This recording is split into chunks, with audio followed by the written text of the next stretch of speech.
The very warmest of welcomes to you indeed to the Doha World Cup of Artistic Gymnastics. The setting is the Aspire Dome, where the 2018 World Championships took place, and this is the second day of a very entertaining weekend of artistic gymnastics action, the second World Cup of the season.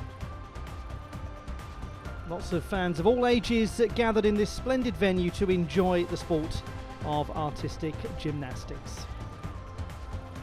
The story of yesterday, let's start with the men's competition. Carlos Yulo of the Philippines won gold on floor. Nariman Kurbanov from Kazakhstan took the pommel horse title, and the Olympic champion on rings, China's Liu Yang, was victorious.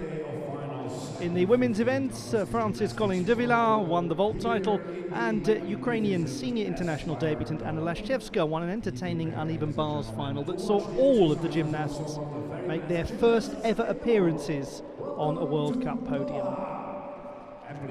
And that's just 50% of the tale. The rest is to be told now. Ollie Hogben here, and a great pleasure it is to have your company for this second day of finals action. And it really was tremendous gymnastics yesterday. There were finals that actually would look completely in place if you picked up the start list at a World Championships and saw who was competing. You'd go, well, this is a very worthy World Championship final. It was just a World Cup final. It's an important event, the Doha World Cup. It's a popular event. Gymnasts really do enjoy competing here. And it's a big spell right at the start of the season. The Cottbus World Cup was last weekend, Doha this weekend, and then Baku follows. So very much a big start to the season for all of the competitors that are aiming for World Championship glory in Antwerp at the end of the year.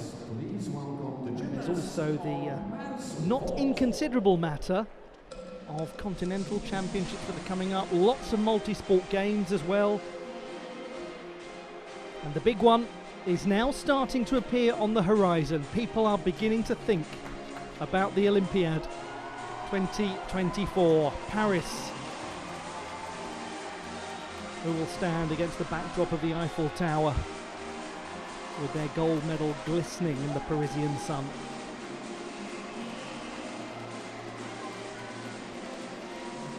Time to start the enjoyable speculation about these questions and to look at the gymnast's form over the next 18 months or so. Let us now enjoy the men's vault final.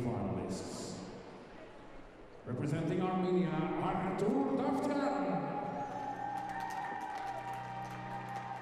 From Hong Kong, China, Shek Wai-hung. Artur Davtyan joined by Shek Wai-hung, Igor Radivilov.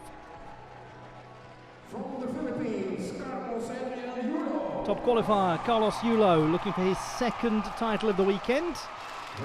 The Philippine diaspora is well represented in Doha. A lot of people from that country live here, and they are thrilled to get to see him compete. He's joined by Mahdi Olfati of Iran, Ching Hai Hang of Vietnam, Minami Kazuki from Japan, who took the silver medal on floor yesterday. Andrei Medvedev, veteran vaulter from Israel, who won the bronze medal at the World Championships in Japan in 2021. The reserve gymnast, first reserve, Audris Nin Reyes of the Dominican Republic.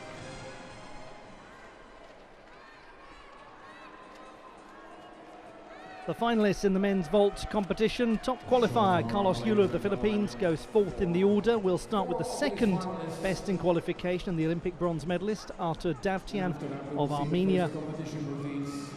Minami Kazuki of Japan, penultimate gymnast to go, was the third best in qualification.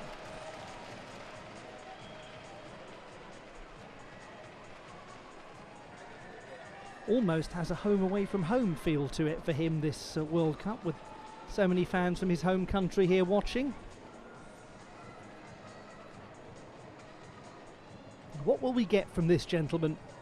Shek Wai-hung of Hong Kong. Very interesting vault. He's very unpredictable, isn't he? You might get something absolutely stellar from him. It might go not at all according to plan. He never fails to provide entertainment in some capacity. He's got a lot of difficulty as well, the gentleman from Hong Kong. Igor Radivilov is somebody with a lot of difficulty. So much difficulty back in the day that one of his vaults was removed from the official code of points for its excess complexity. Carlos Yulo of the Philippines, his characteristic elegance and style. Listen to that lovely roar as he starts to take off as well.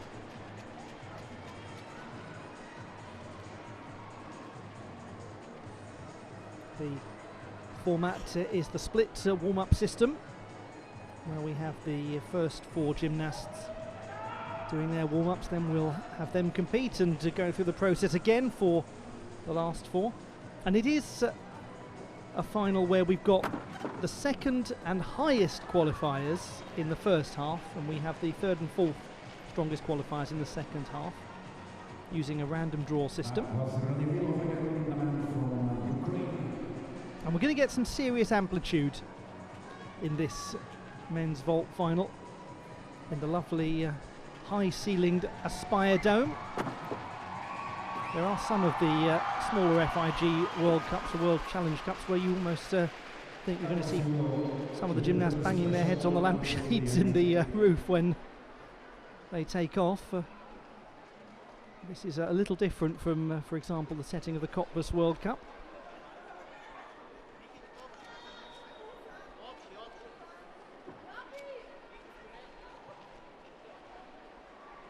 And how nice we get to begin with one of the beautiful vaulters of the world. Artur Davtyan, his execution is so good that when he produced a 9.133 for his first vault in qualification, social media was full of people going, what went wrong? Because for him that's a low score.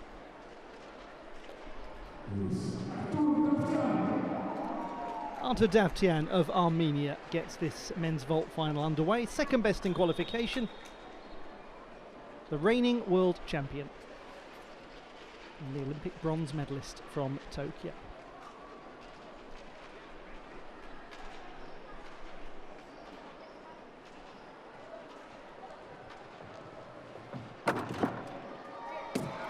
Well, he just has one of the most delightful Dragulescus that there's ever been.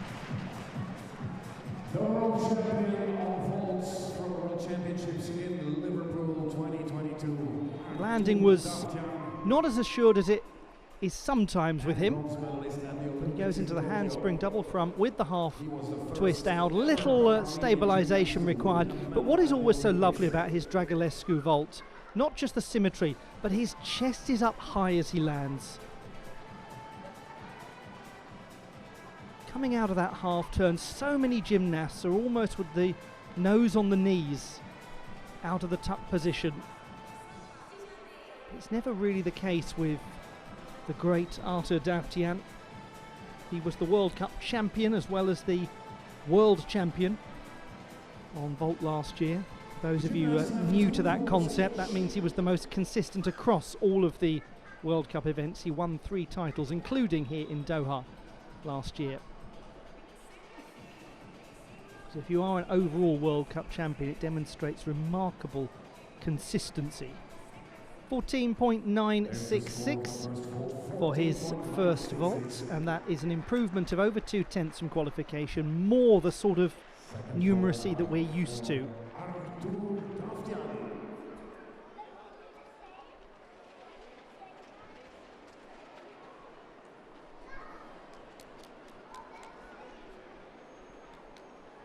Second vault now for Artur Davtyan.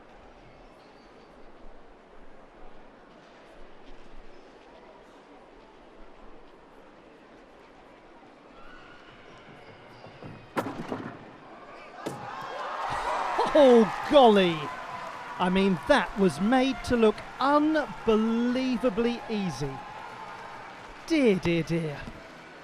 No wonder there was a gentleman on the sidelines just punching the air, part of his coaching team, thrilled by that. Let's have a look at this again. Armenian spectators in the hall here. Handspring front layout, 2.5 twists. Named after the great Yo Hong Chul. His line is just divine. His landing is terrific. Heels together. Yeah, that is quite stupendous.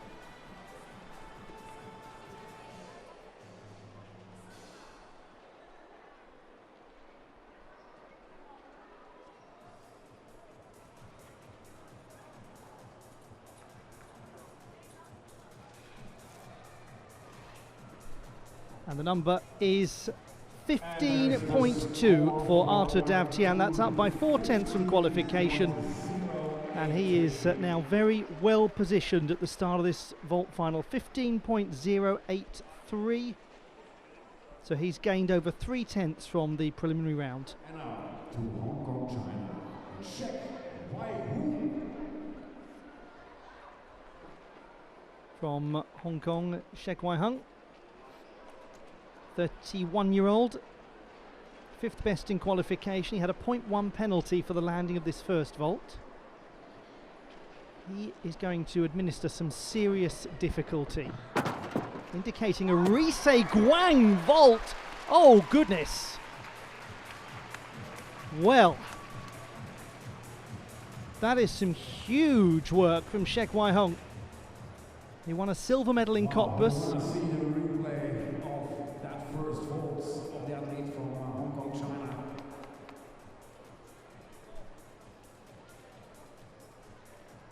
That really is remarkably high amplitude vaulting. He was the first athlete from Hong Kong to compete at the Olympics.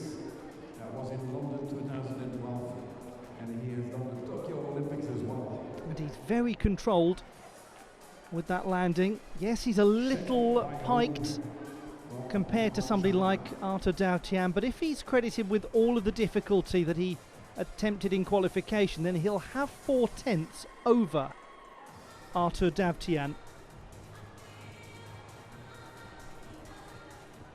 And there we go, 14.766. So interesting to note that his execution is down on Arthur Davtyan's 8.866. I'll try that again, to 9.366. So actually Davtyan wins the battle of difficulty over execution for an overall higher score of 0.2 than Shek. But it was way better than his qualification vault. And then he employs a very nice Dragulescu as well. So that's the vault that Arthur Davtyan began with. And as mentioned earlier, because of that Risei Guang, the first vault, Shek has a 0.4 difficulty cushion over Davtyan. 31 years old. Won gold at the Asian Games in Japan in 2018. 2 times Asian Games champion. And the next games are coming up this year in the People's Republic of China, delayed games. 4 times he's been in a World Championship final. I said at the start, you never quite know what you're going to get with him. He can be variable. His tuck position is perhaps not quite as tidy as Davtyan's. The point I mentioned about the knees on the nose, sometimes in the Dragulescu, evident there, a little more piked. But it's a very good piece of vaulting. His score, 14.866 for a 14.816 average. He's up by almost 0.4 from qualification, and that's a really good start to this vault final from those two gentlemen.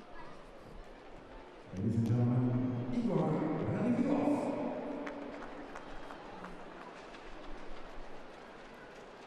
Ukraine's Igor Radivilov, 7th best in qualification, Olympic bronze medalist in London in 2012. And a bronze medalist at the last World Championships, his 4th World Championship medal. He's also going to start with the Dragulescu. A little hop to the side, but I think he just about stayed in bounds. Again, it was a tidily administered vault. Igor is the bronze medalist of the World Championships in Liverpool last year. He's gone beyond 30 World Cup medals in his remarkable career. And he is one of the greatest vaulters of this generation. 30 years old. Great power, really nice tight tuck position as well. Gets those knees quite symmetrically into the body. His central line is good. Small adjustment hop to land, that's not too egregious.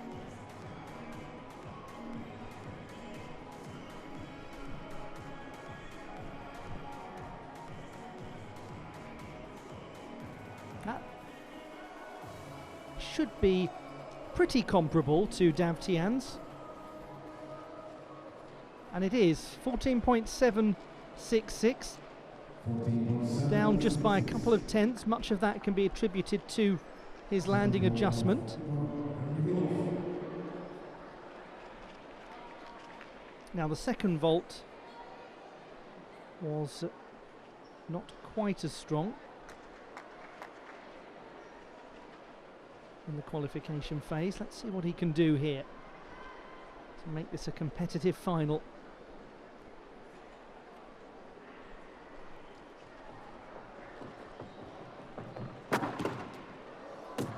Oh, that looked better, a lot better.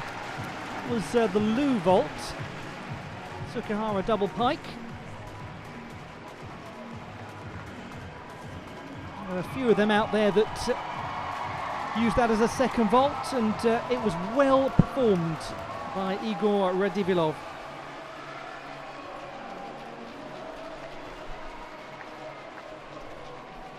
Igor Radivilov, he was 17 qualifications 2 days ago. His pike position is perhaps not as acute as some gymnasts that we'll see, but it is certainly a clear pike, there's no question of that. Small amount of leg bend, but he adjusts it quite quickly actually, gets the legs straightened in flight. That's a very nice vault.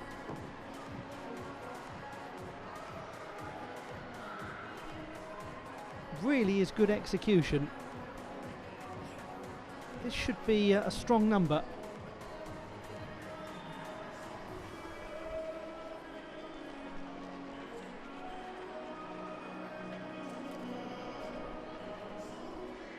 And it is 15.033. He goes into second place with 14.899, a 9.433 execution for that vault.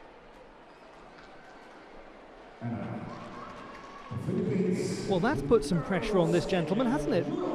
The first three in terrific form.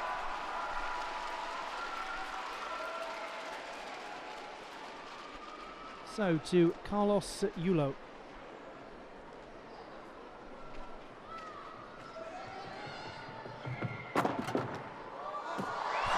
Oh, hello.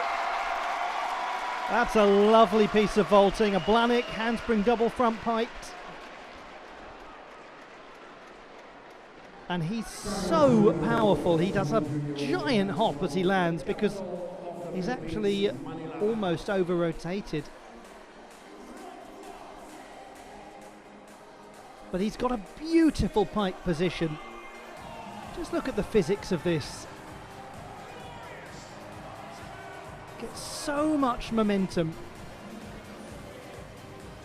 It's a diver's style pike. His toe point is terrific. The heels glued together.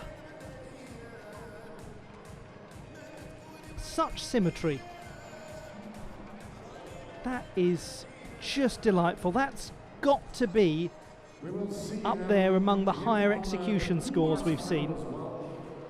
That will be the second men's final of the day.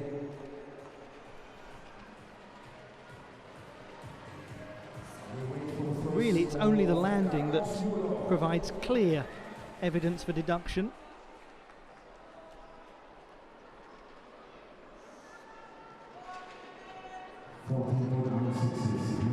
14.966 for Carlos Yulo, 9.366 for execution, very good.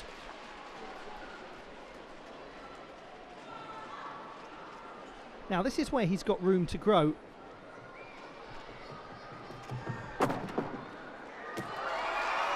Well, that will be interesting to compare to qualification, where his execution was 9.1. Because the pressure has been put on by Artur Davtyan, who's gone 15 plus. Yulo was 14.8 in qualification.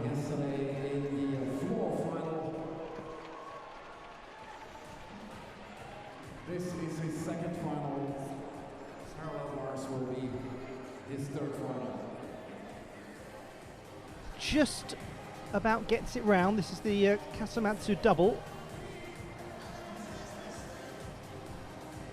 Named after Cuba's Eric Lopez.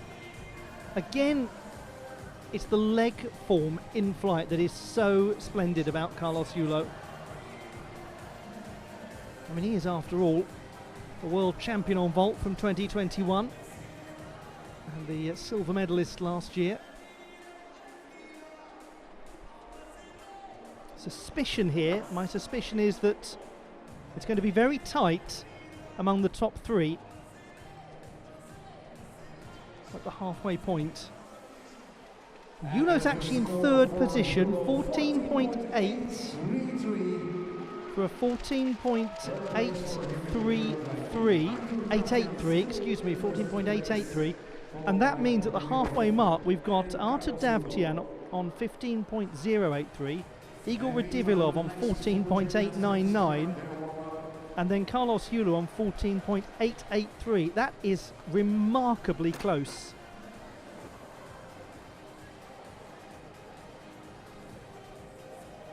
Yulo's execution for the second vault, a 9.2.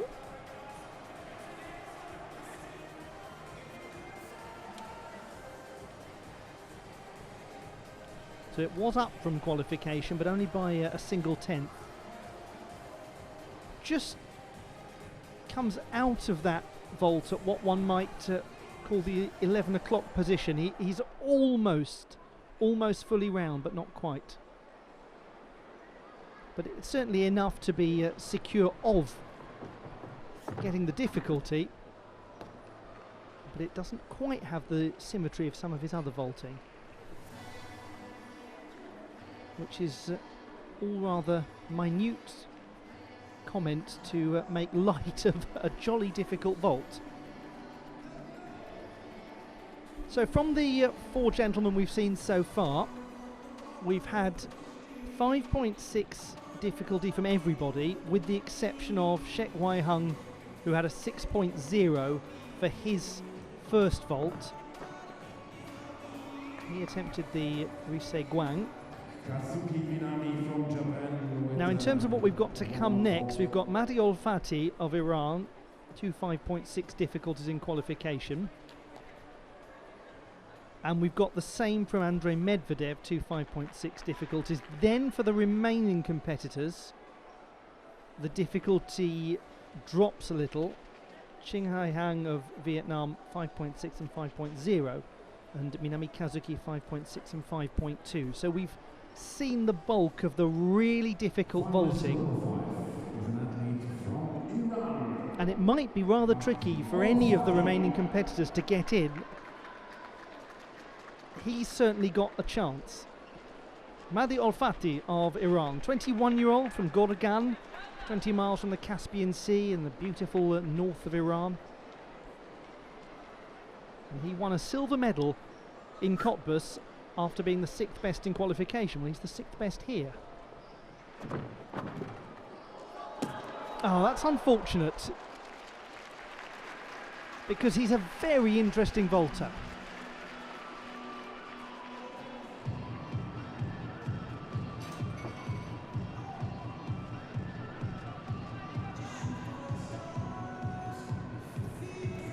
This is a vault that one doesn't see a great deal. It's the Yang, the Yurchenko double pike. And it's a lovely vault to see, isn't it? It's got a real elegance to it. This is his second time in Doha, And he's just not quite got the landing angle right. He's heading backwards by the time he comes out of that over-rotated pike position.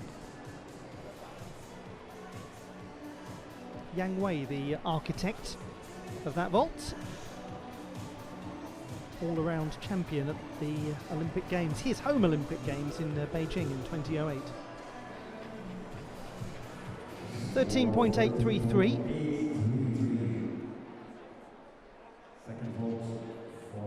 First vault for Mahdi Al-Fati. Now he moves on to his second. Hope to see him at a World Championships. Yet to compete there, yet to compete at the Asian Games too.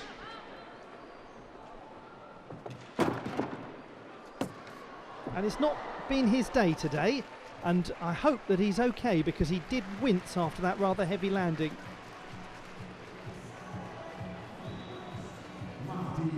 Just seems to have felt a little twinge.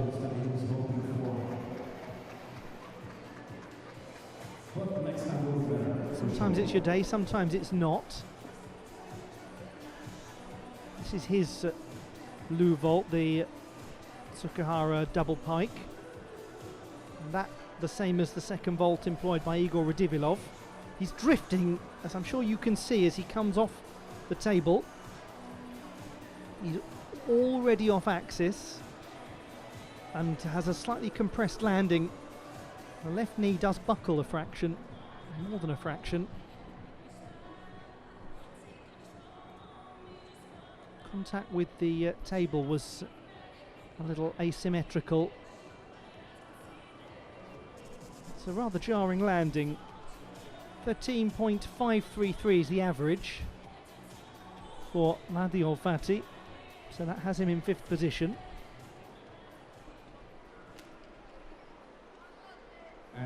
To Ching Hai Hang of Vietnam. 22-year-old from Hanoi. Team gold medalist at the Southeast Asian Games in his home city. What a wonderful moment for him. He had a lot of amplitude on that Lopez vault. Really travelled far from the table.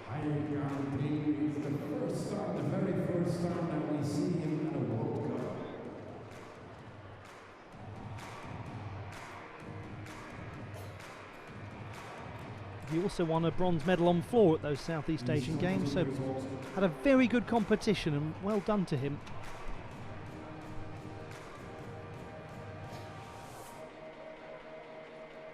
It's a big piece of vaulting.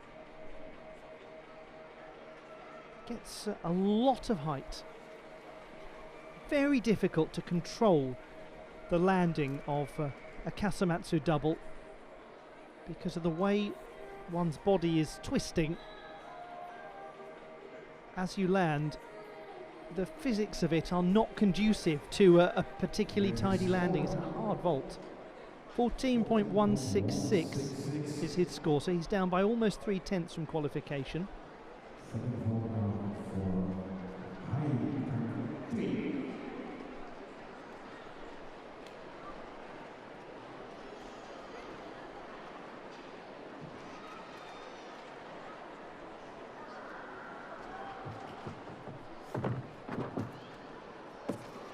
That was much more stable vaulting from him. Lower difficulty, 6/10 down than the qualification round.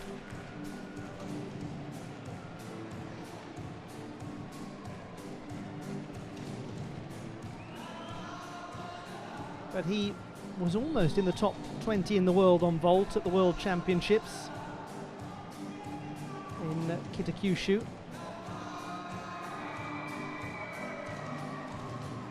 Very good central line, well performed.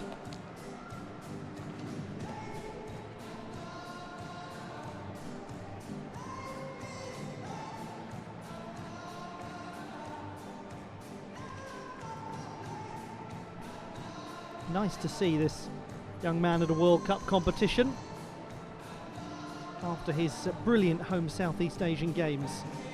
14.099, that's exactly as his average was in qualification, a 14.033 for the second vault, so he's about 3/10 down for the first, 3/10 up for the second. We have 2 to go after Davtian's guaranteed a medal. Minami Kazuki of Japan, who won a silver medal on floor yesterday. He was the 3rd strongest in qualification with lovely execution. The question is whether his difficulty is going to allow him to be part of that discussion. This is his take on the Lopez, and it's a nice one. That's his more difficult vault. And he is a gentleman who does splendid twisting work when he's on floor. It's natural that he would employ something of a similar ilk when he vaults. Arthur Davtian will be the first medalist in this men's vault final. He's a graduate of the very well regarded Sendai University. The scores of the remaining 2 athletes. Arthur Davtian followed by and Carlos Yulo. 14.866, that's up from qualification by just over a 10th.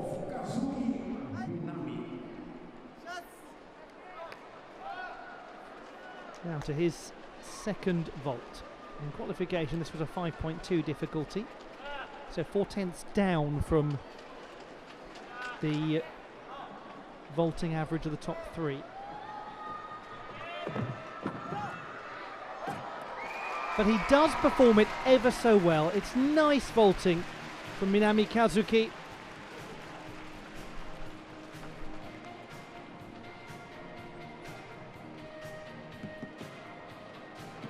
Very popular vault, the Schufelt.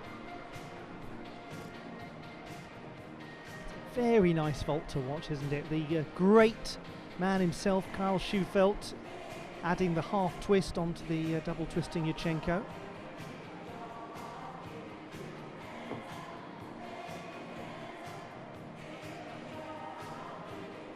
Can't get much better a central line than that from Minami.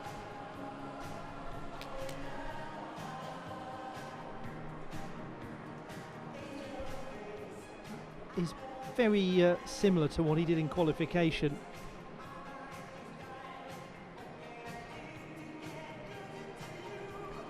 It's actually exactly the same, 14.4 for a 14.633. Minami Kazuki in 5th position. So we have Yulo in 3rd, Radivilov in 2nd, Davtian in the lead. Last gentleman to go, the 4th best in qualification, Andrei Medvedev. From Israel, Andrei Medvedev. Bronze medalist at the World Championships in 2021, the first ever Israeli vault medalist at the World Championships. Now he performs a nicely controlled Lu. It's the first time we've seen the Lu as the first vault. We've seen it twice, if my memory serves me correctly, it's the second vault in this final. Israel in the men's vault final. 32-year-old, he's won 12 World Cup medals. It's a nice light landing. He absorbs the power of the vault well in his legs as he comes into contact with the mat. That angle is quite telling, a little off axis.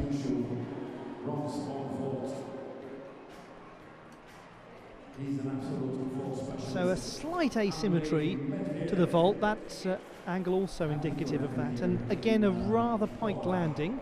So some execution deductions to be applied quite clearly.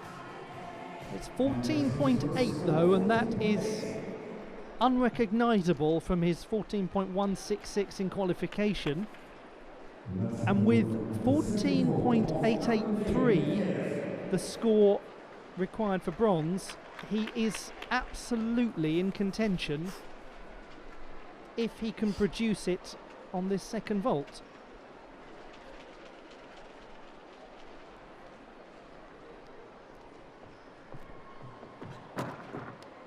Blahnik vault, and it's a good one, but he stepped out. And that will be a 0.1 penalty that may just put pay to his prospects of getting on the podium. We'll have to see. It might be a little tight.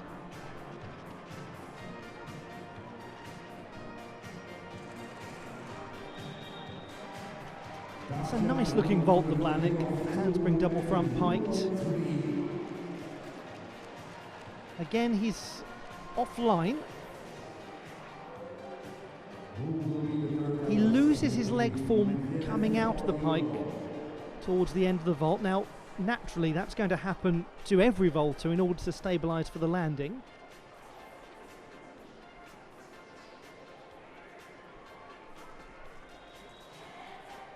It'll be close.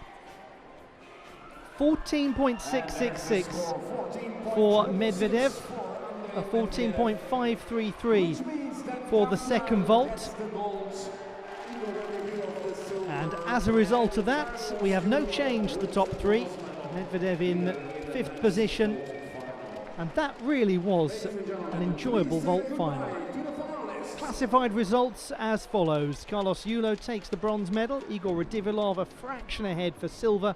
And Artur Davtyan, the reigning world champion, the only 15-plus scorer, he wins the title in Doha just as he did a year ago.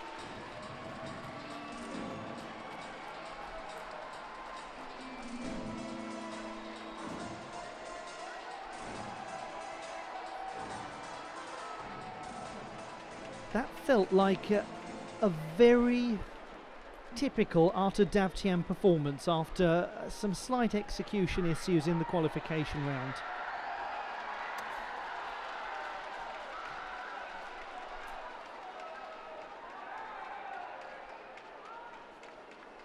And well done to Igor Radivilov. I make that his 33rd World Cup medal.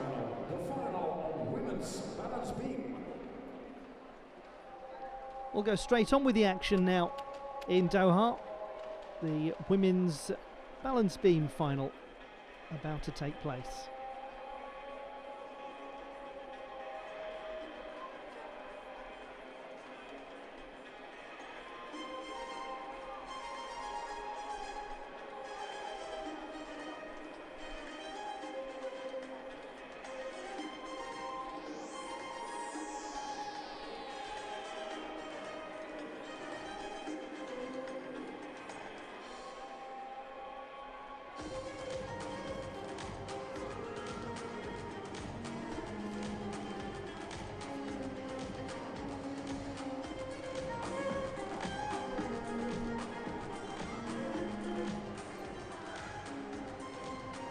Welcome to those of you just joining the coverage in Doha.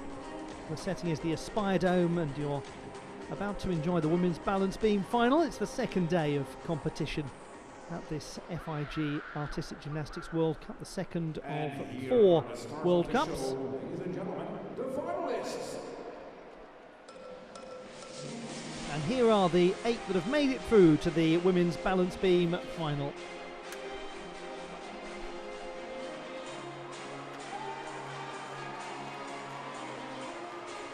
Quite a young field this one. It's a very young field. All bar one of the competitors, teenagers.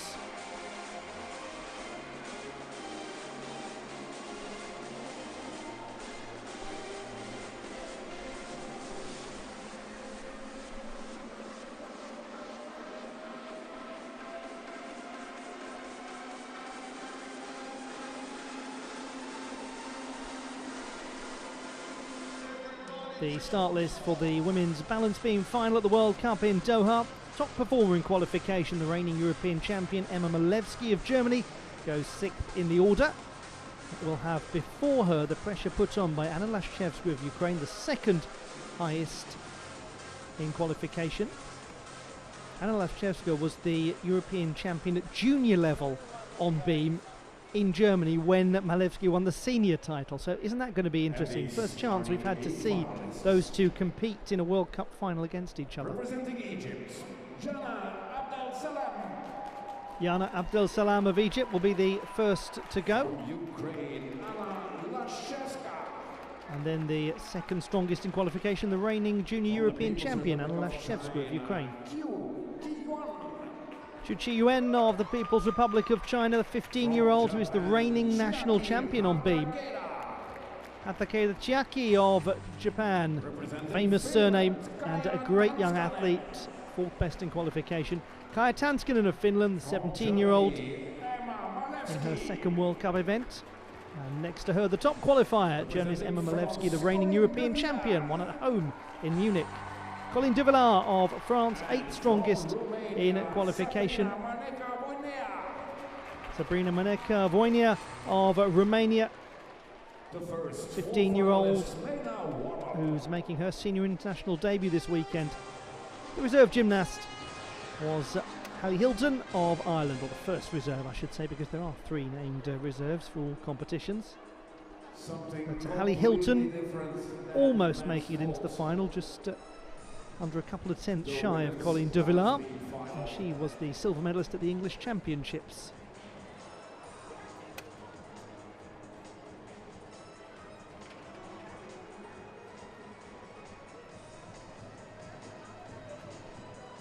Eight finalists from 3 different continents. As I was saying earlier, it's always interesting when you get a meeting of junior and senior continental champions.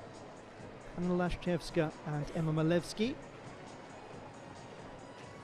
But the difference between Malewski and the rest of the competitors in qualification was bordering on night and day. Her score was 13.733. Now the second best score, that of Anna Lashevska, was 13.3. So we're looking at almost half a mark of gap. But those of you who saw the uneven bars final yesterday will know that sometimes those qualification results can be entirely deceiving, and it was this poor young athlete Chu Chi-Yuen who came into the uneven bars final as the overwhelming favourite. She came off the apparatus 3 times and yet still managed to score in excess of 11.5. So just do the numeracy of that for a moment, won't you? 3 full marks lost for coming off the apparatus, and she's still scoring almost 12 marks. Now actually this is Chu's favoured apparatus, so nice to see her coming back out today for another go at a medal. As we now look at Takeda Chiaki from Tokyo, the sister of a wonderful gymnast of name Hitomi, who I'm sure many of you remember with great fondness.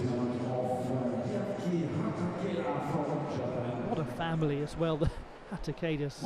Golly, fabulous gymnasts. Final exercise is an exercise of an athlete from Egypt.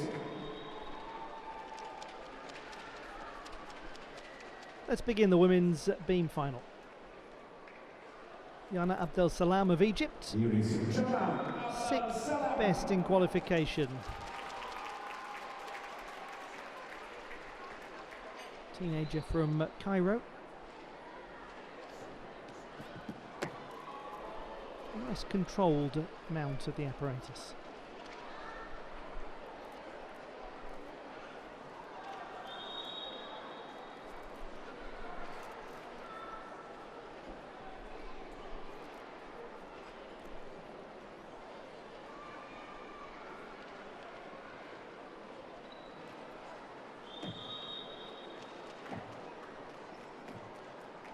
This is a very assured display. So far she's been really online.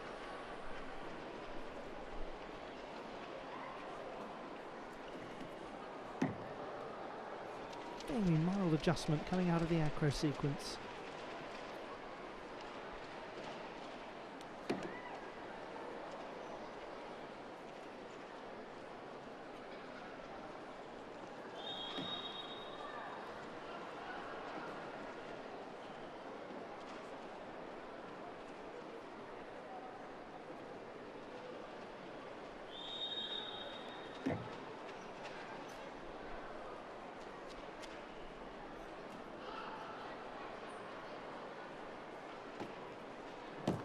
What a nice start to the final from Yana Abdel Salam of Egypt, the 17-year-old from Cairo, one of the World Cup host cities.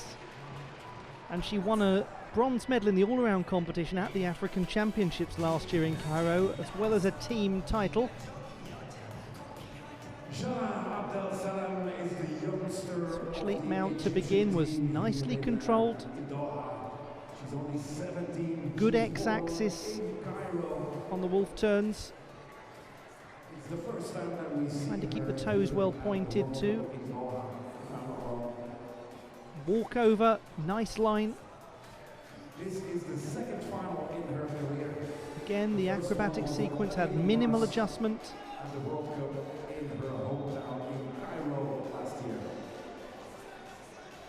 Had a little backwards wobble on the side, Sami.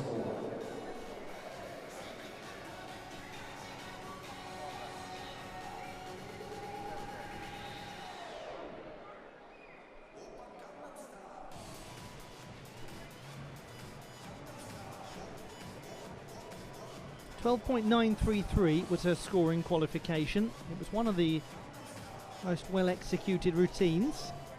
Her difficulty is lower than many that we'll see in the final, but she's done her job. She's come and produced a very assured balance beam display.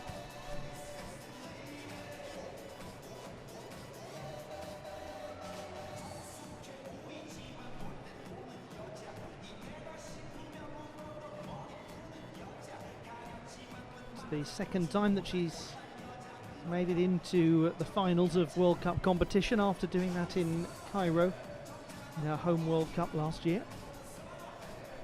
What a good start, 13 for Yana Abdel Salam. Her execution up from qualification, and 8 for execution on balance beam is some doing. Now to Anna Lashchevska of Ukraine. What an excellent performance yesterday as she opens here with the candle mount, winning the uneven bars title in her senior international debut.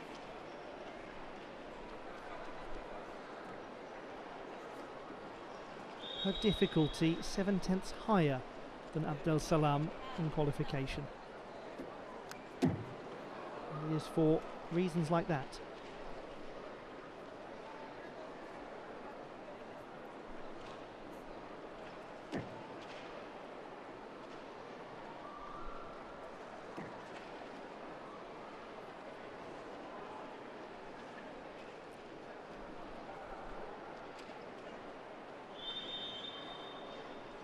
A nice pace to it, this display.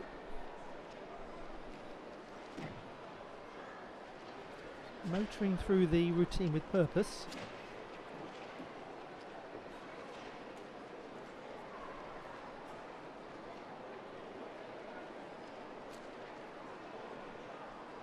Quite a stylish performance.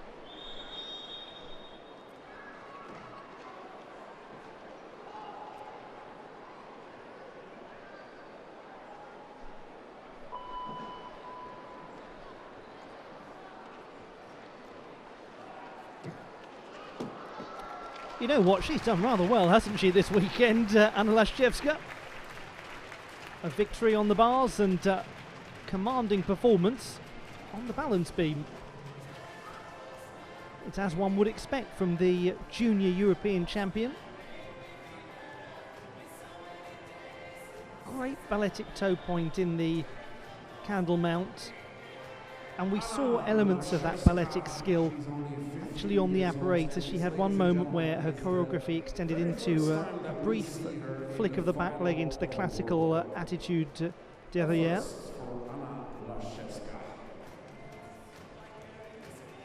And the whole routine had a nice feel to it in terms of its pace, in terms of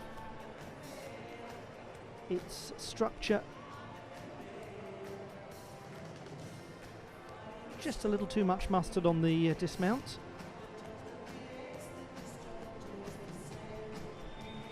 .3 was her qualification score.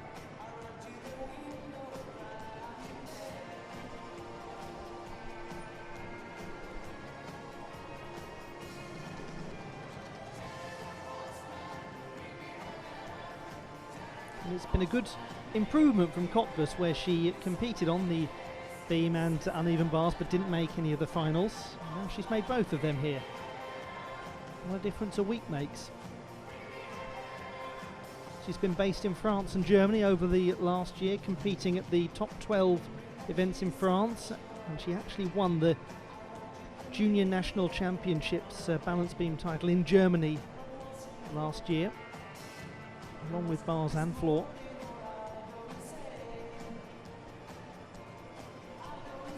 Really has marked herself out as a performer to be relied upon on bars and beam.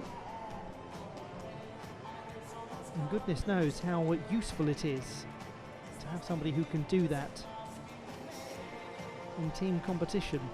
13.333. Very nicely done. Maszewska up a fraction from qualification and execution, and she goes into the lead. To the People's Republic of China.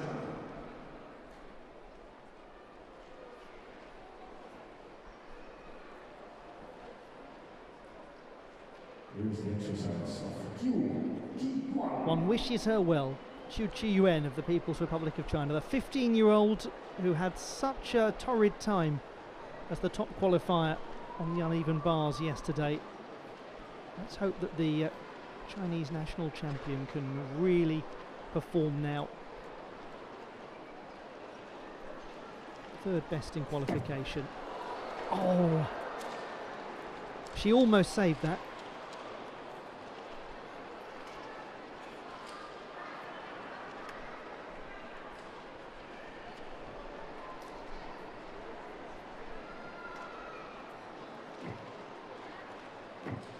Just a little tentative in the leap.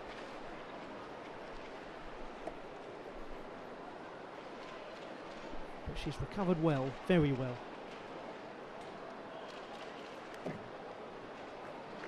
What a lovely line on the side summit. Routine of some complexity. Very nice walkover. That had elegance.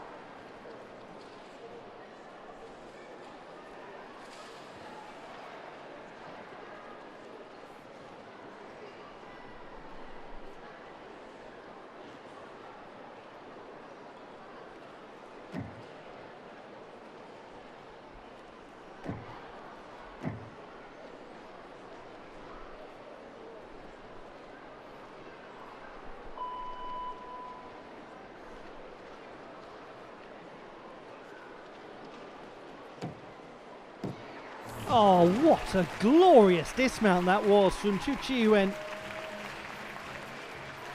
Very nearly, very nearly. It's easy to see why she's generated a lot of excitement among the very hardcore fans of the sport who follow junior competitions in countries like China. Is only 15, and this is her And she was so close to managing to hold on. It's a great effort. a youngster from the People's Republic of But we put that to one side. Look at the assuredness of most of the rest of this routine, culminating in a very impressive dismount. Who know China a little bit, she was born in Fujian. And as I mentioned yesterday, this is the first time she's ever competed overseas, be it as a junior or a senior. But gosh, that's some nice twisting work. Now 13.266 in qualification. She will naturally lose a full mark for the unintentional dismount early on.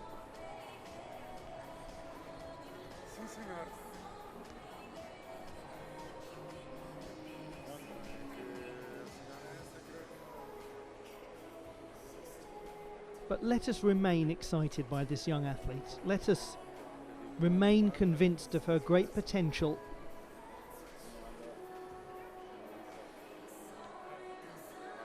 Because it's certainly there.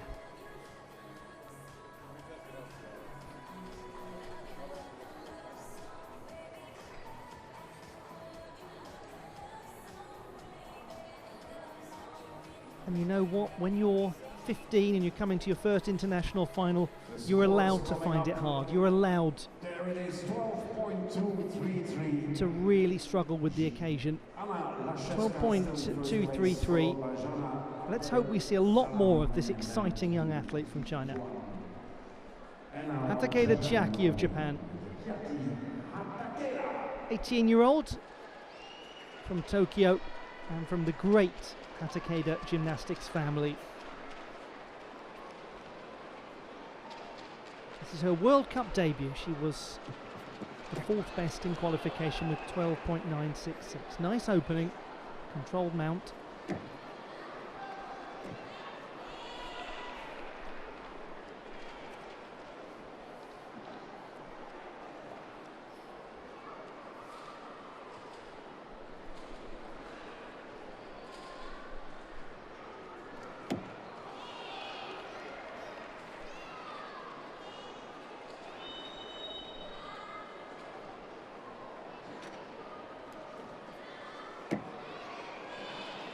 Oh, slightly delayed wobble.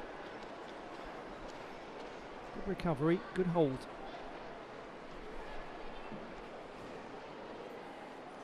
A real attack there, great height.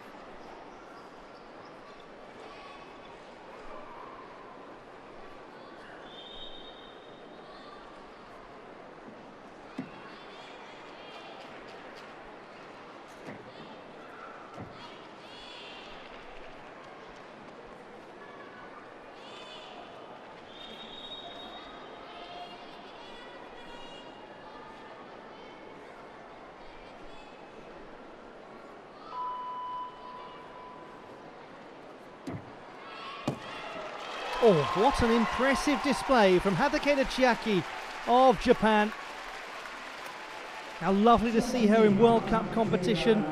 It's only her 2nd International Gymnastics Federation event after the Friendship and Solidarity competition in November of 2020. The next 4 finalists may now warm up. It's a very nice switch leap mount.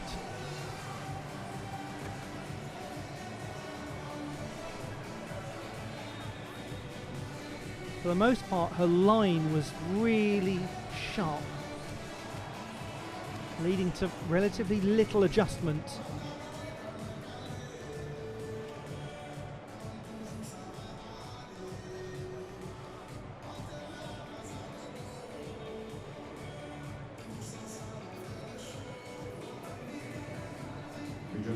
Double pike to dismount, very powerful.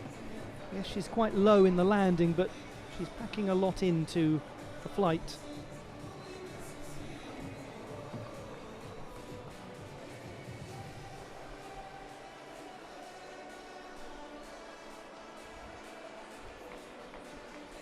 Now this is Moneski, of course. The first gymnast was Kajata Skanen, the Finnish finalist.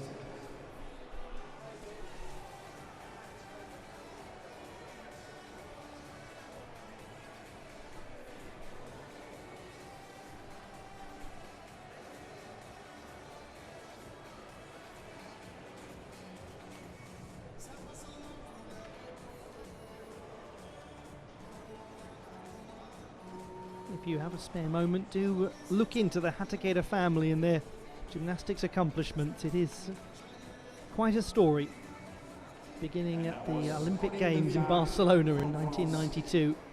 A gentleman called Yoshiaki took a team bronze medal.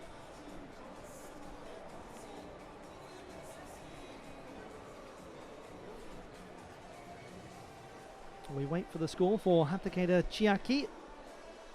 Currently it's Anna Lashevska who leads with 13.333. 12.833 for Hatakeda Chiaki. She's a 10th down in difficulty from qualification, so it'll be interesting to see if she challenges that. Even if that were to move up, it wouldn't send her beyond Johanna Abdel Salam. So at the halfway mark of the competition, Lashevska leads, Abdel Salam is in 2nd and Hatakeda is in 3rd. Next will be representing Finland. And then with the green lights, there it is, representing Finland, Kaija Tanskanen.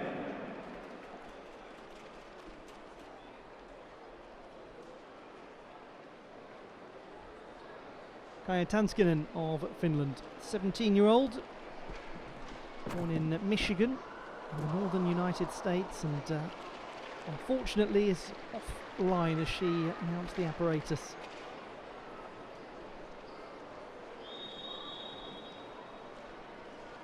She will be embarking upon undergraduate study at Missouri University.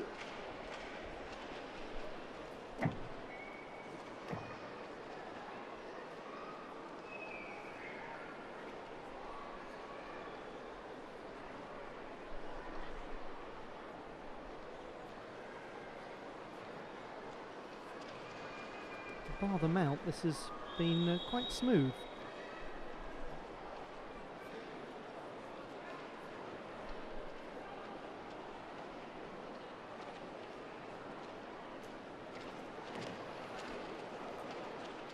Does well with quite a low landing the side Somi, quite bent over to actually stabilise that and get back upright without coming off.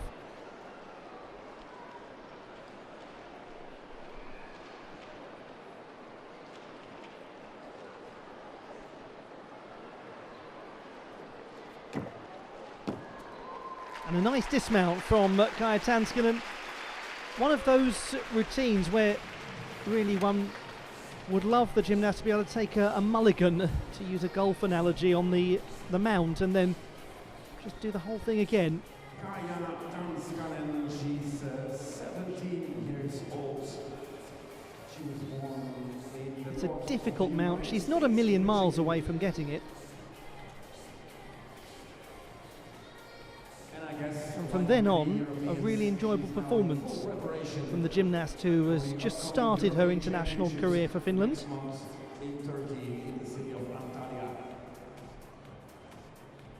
She has got good balance adjustment on beam, and she actually, away from gymnastics, is a very good skateboarder. There's a complementary skill set there in terms of balance adjustment. One thinks of the Slovakian gymnast Barbara Mokosova, who is a really good snowboarder, and how that has sometimes bled into her control on balance beam.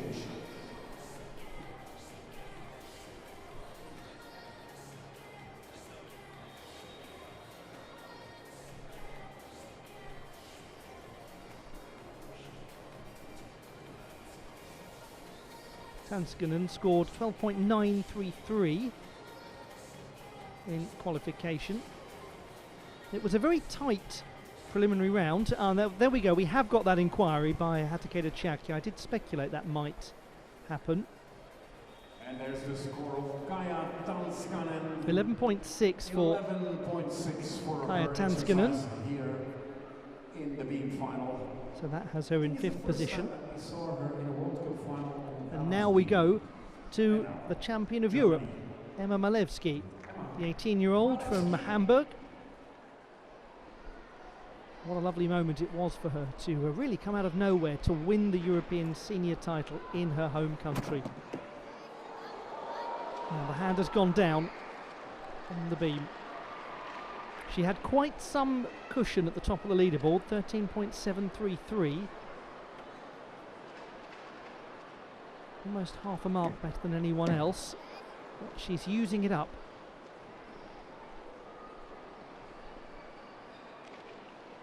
And it was an execution cushion rather than a difficulty one.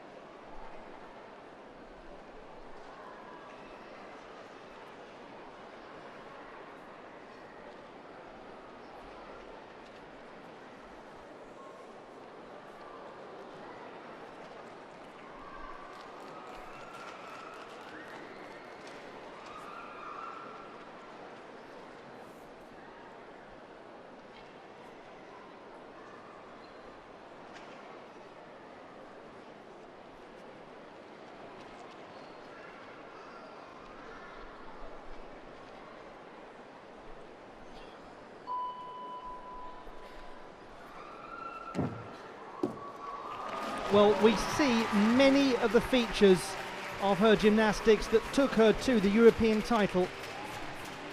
After a tricky beginning, Emma Malewski clamped down on that routine and got on with business.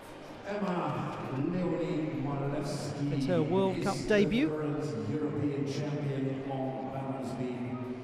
She won the vault in her. Let's have a look at the mount again. Munich last year. What we saw from Kaja Tansken, the foot position wasn't quite right at the start, but it's a good effort to hold, albeit with the hand going down on the beam, which will be problematic from an execution standpoint.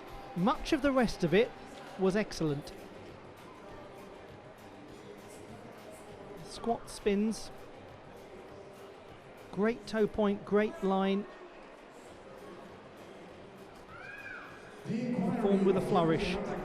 Has been accepted, ladies and gentlemen. Let's have a look at the new score. It doesn't change a lot. 12.933. And it's a secure stuck landing as well from Malewski. Now, a change to Hatakeda Chiaki's score, 12.933. She has gained that 10th that I mentioned.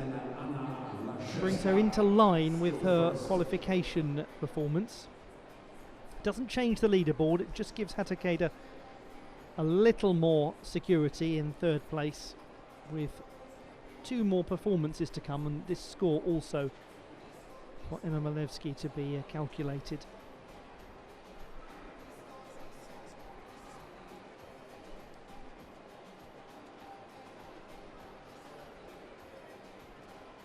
She also took a team bronze medal at the European Championships, and she goes into second place, 13.233 for Emma Malewski.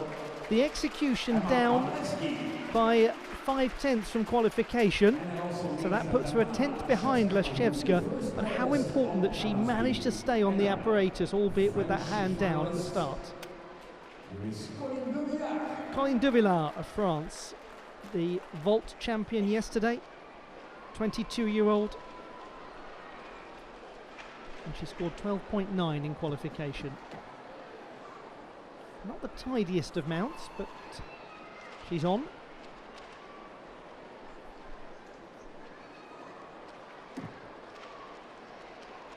Lovely to see Colline Duvillard in a World Cup balance beam final. We're so used to naturally seeing her in vault competition after vault competition.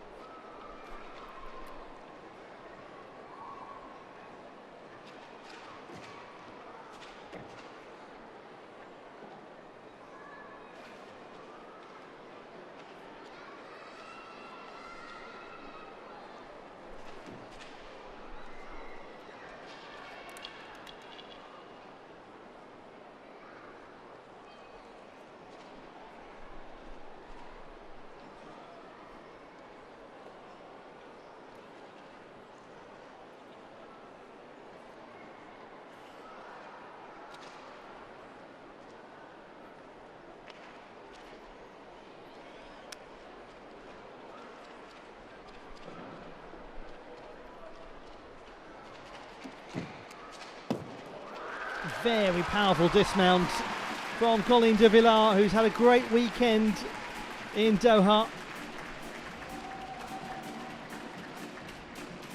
Now, has she managed to get herself into contention? 13 is the gatekeeping score. Yana Abdel Salam.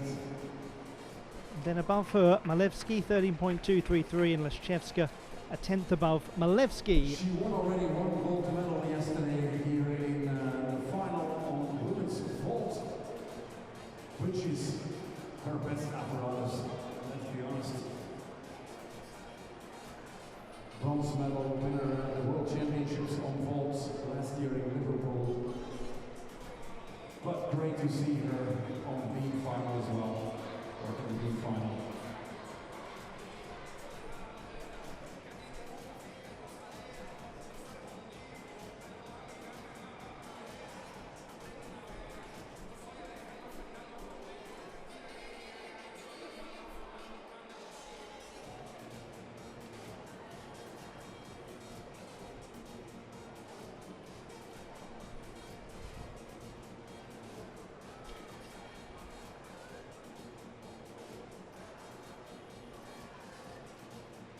think overall for Colleen de Villar, it's been a weekend that will feel sweeter than the song of a nightingale.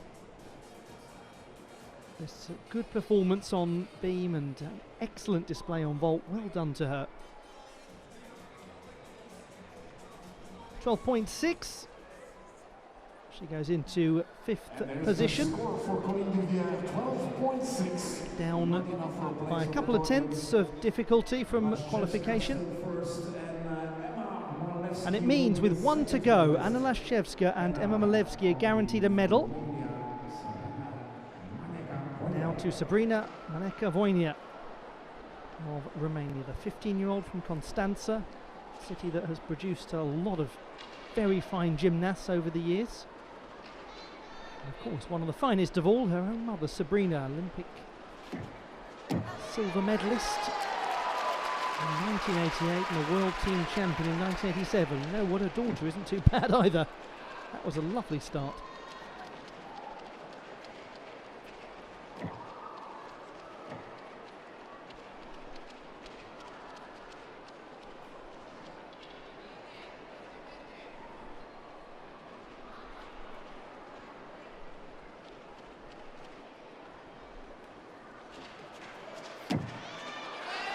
Oh, good arresting of a little lateral movement.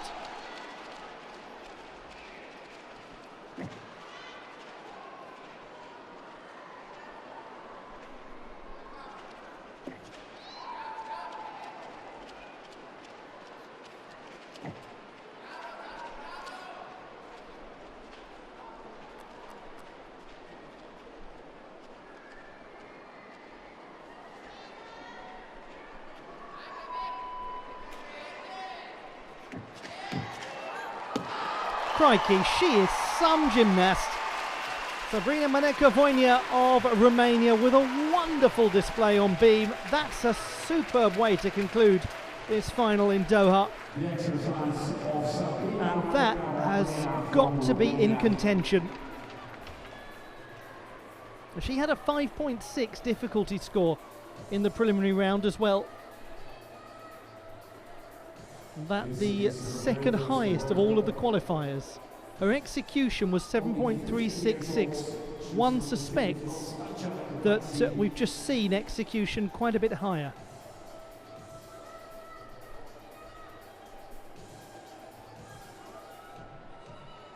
There was a real sharpness to this performance. Excellent line.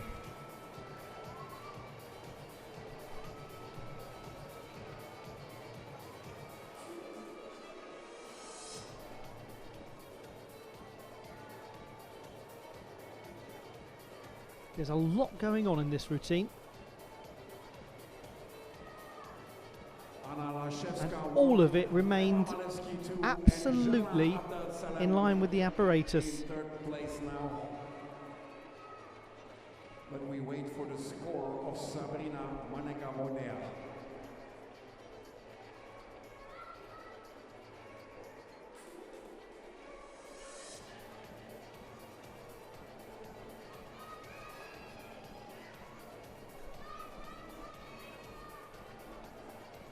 I'd say that's a fairly understandable reaction.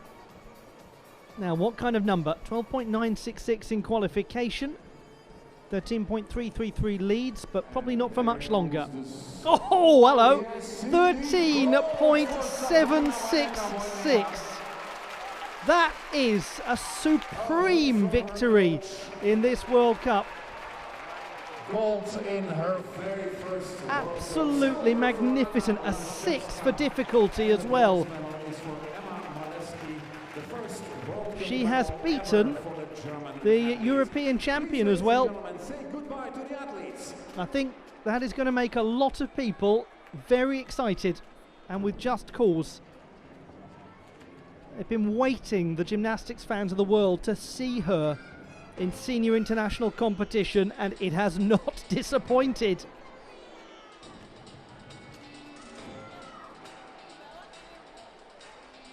Marvellous win.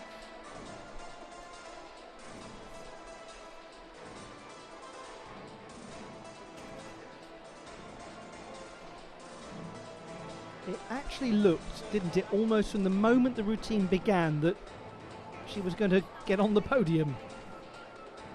The classified results in the beam final: the bronze to the European champion Emma Malewski of Germany, the silver to the junior European champion Anna Lashchevska of Ukraine, but the title has been won by Sabrina Maneka-Voinea of Romania in her senior international debut. And that's not just a win, that's a win with an exclamation mark attached to it. We say real commiserations as well to Yana Abdel Salam of Egypt. A great performance from her, the highest execution of anyone in the final. And she only misses out by about 2.5 tenths on a place on the podium. Her difficulty the lowest, or I should say second lowest of anyone in the final. But her execution was terrific.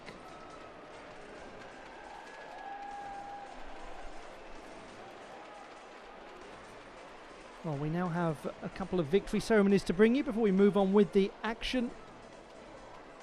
Next it'll be the men's parallel bars final, so don't go too far away. We'll have those ceremonies along in a short while.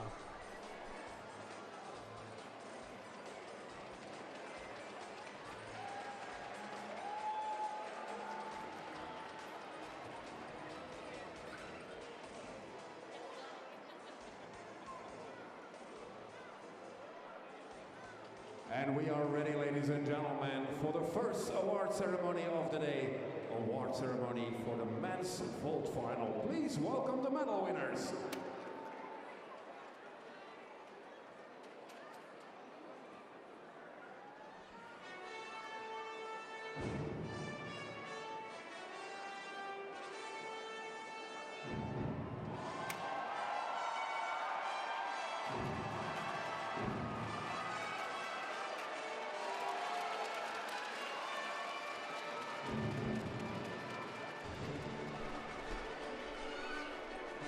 The victory ceremony for the men's vault competition at the 15th Artistic Gymnastics World Cup in Doha, Qatar.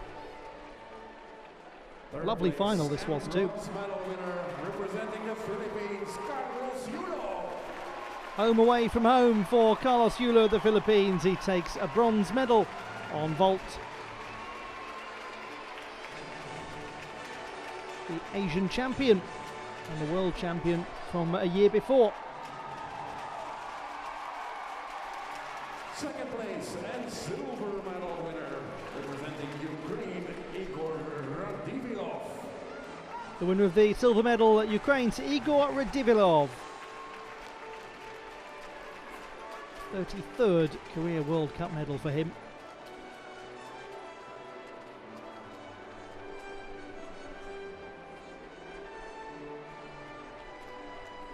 First place and gold medalists from Armenia, Artur Davtyan.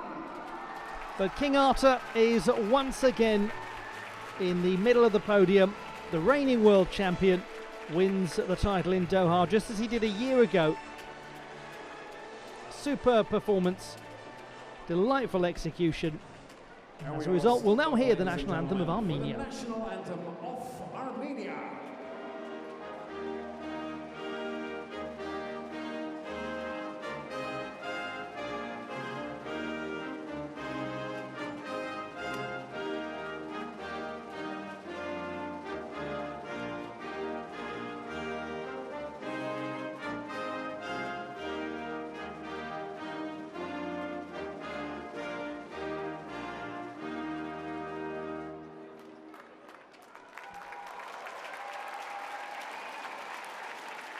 And these three fine gymnasts will have a picture with Mr. Marcus Egger, Director of Sport of the Aspire Academy, with Mr. Badr Alhai, Director of Education of Aspire Academy, and by Mr. Jagit Vanoyan, President of the Gymnastics Federation of Armenia. And also with Mr. Ali Al-Hitbi. Mr. Al-Hitbi is the Vice President of the International Gymnastics Federation and President of the Federation of Qatar.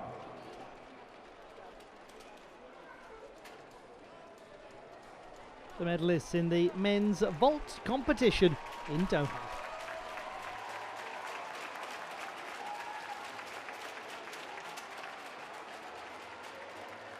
What a wonderful podium.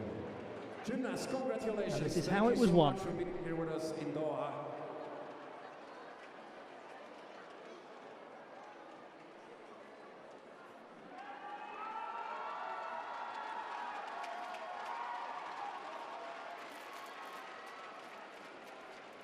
And we are ready for the next award ceremony, ladies and gentlemen. Award ceremony for the women's balance beam final. Please welcome the medal winners.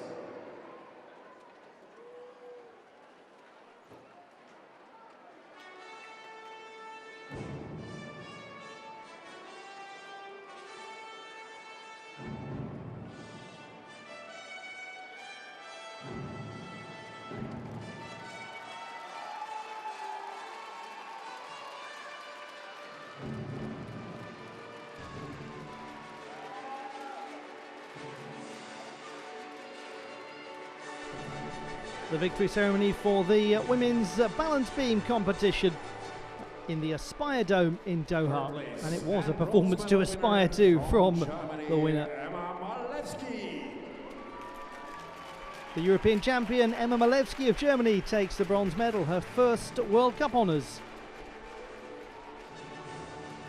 Second place and silver medalists from Ukraine, Anna Lashevska. What a marvellous weekend for Anna Lashevska of Ukraine. She has won the uneven bars title and she's taken a silver on beam. That is a superb senior international debut. And gold medal winner representing Romania, Sabrina Maneka-Bonea. But the headlines have been stolen, and they've been stolen in style.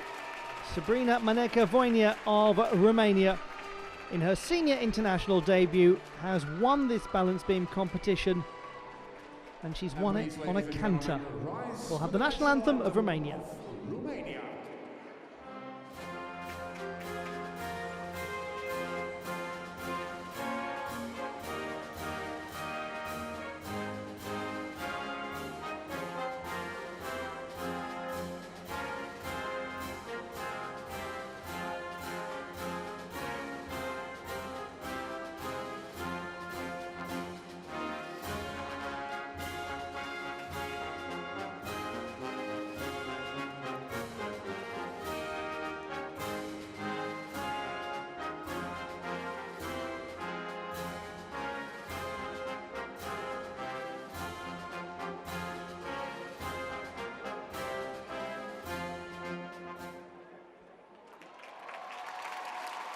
What a wonderful podium.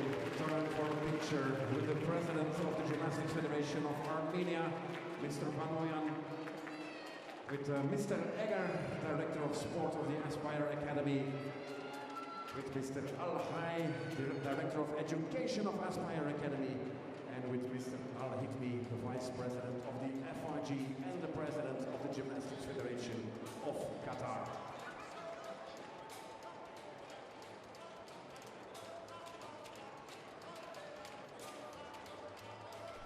The medalists in the balance beam competition in Doha.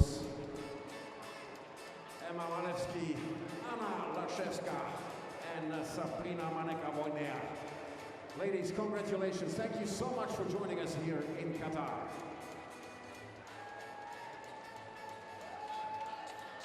No time to waste. No time to waste. And a reminder, as if you needed it, as to how this one was won. Time already for the next final, ladies and gentlemen. Please welcome the judges for the men's parallel bars final.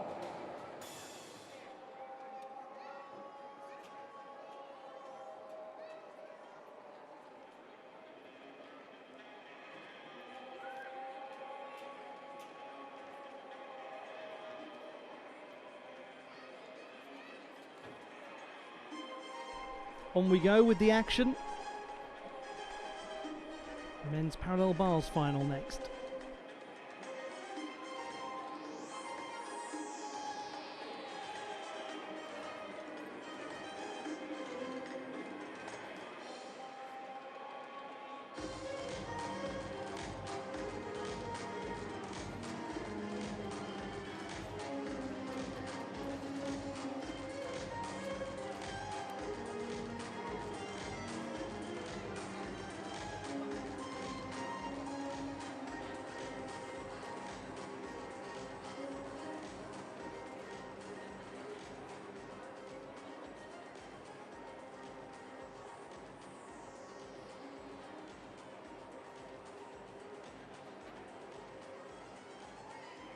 The third final of the day, ladies and gentlemen.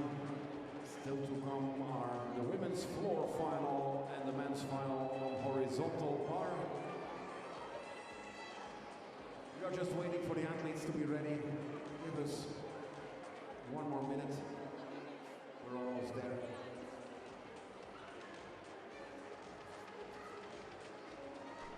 Just a matter of moments away from the start of the men's parallel bars final. The penultimate men's event. Please, ladies and gentlemen, welcome the 8 finalists on men's parallel bars.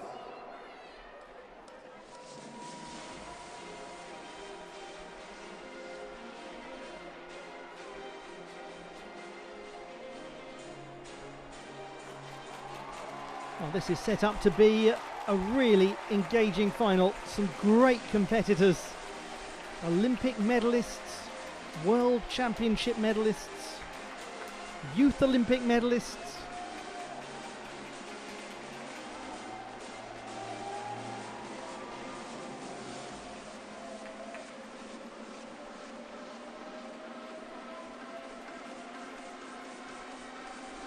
This really is quite a field.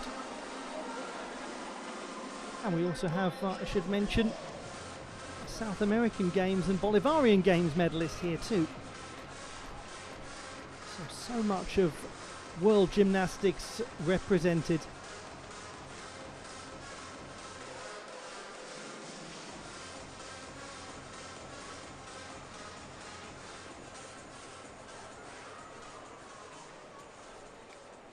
And these, ladies and gentlemen, are the 8 finalists. From Turkey, Ferhat Arıcan. Ferhat Arıcan from Turkey, third best in qualification and the Olympic bronze medalist in Tokyo. Carlos Yulo of the Philippines, World Championship bronze medalist last year. Andre Muntean of Romania, Youth Olympic silver medalist. Milad Karimi of Kazakhstan, 6th best in qualification and World Cup medalist in Doha last year. Adem Asil of Turkey, 8th best in qualification. Ilya Kovtun of Ukraine, the overall World Cup champion on parallel bars last year. Maeda Koki of Japan, 5th best in qualification. Dylan Jimenez of Colombia, South American Games and Bolivarian Games medalist.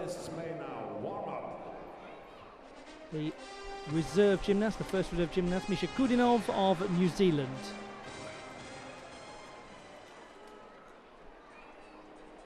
Again, ladies and gentlemen, a final with people from 3 different continents, from Asia, from the Americas, and from Europe.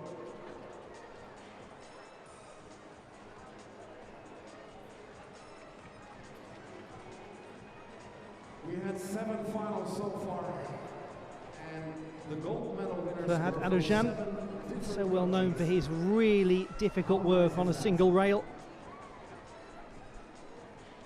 And this has been, hasn't it, a very enjoyable World Cup. The quality of gymnastics has been terrific. The finalists in the men's parallel bars competition, the top performer in qualification, Carlos Yulo of the Philippines. He'll go right off the 3rd best in qualification, Ferhat Arıcan, and we'll wait until the second half of the final for the 2nd best performer, Ilya Kovtun. But he is the overall World Cup champion from last year, and he won in Cottbus last weekend. I think it's safe to say that one would be foolish to make a prediction about this parallel bars final. And this gentleman has demonstrated his versatility. He manages to be both an all-arounder and an apparatus specialist at the same time. He is truly one of the most amphibious of all gymnasts in that he can flit between the high level of difficulty that is required to be an apparatus expert and also the general consistency and execution skill required to be an all-arounder.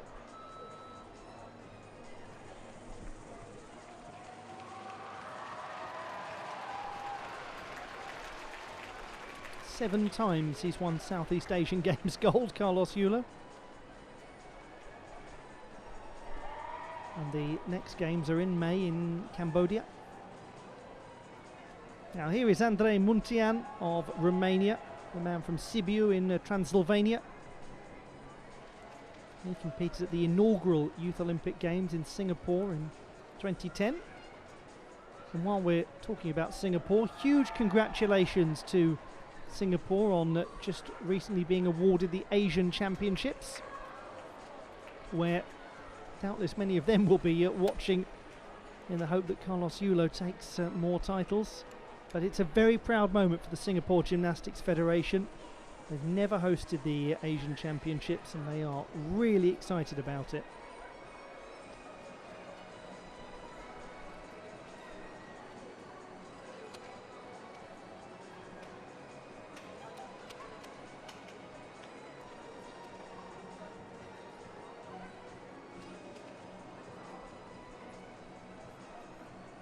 Milad Karimi will be the final gymnast in the first half.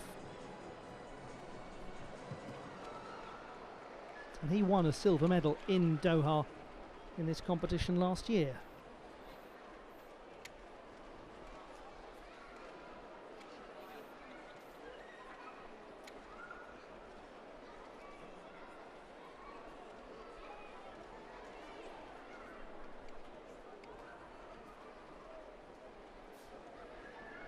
What a way to begin, though. What an athlete to get us started. We are ready for the first finalists. As soon as we get the green light, there you see the start list again on the big screen. Turkey, Philippines, Romania, Kazakhstan, Turkey again, Ukraine, Japan and Colombia.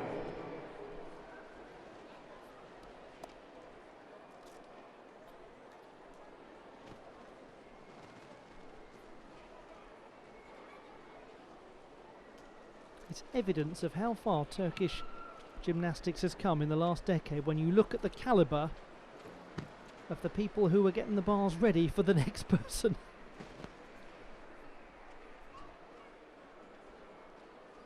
They've had a plan, the Turkish Gymnastics Federation and their athletes, their coaches, for some time, and they have executed that plan magnificently.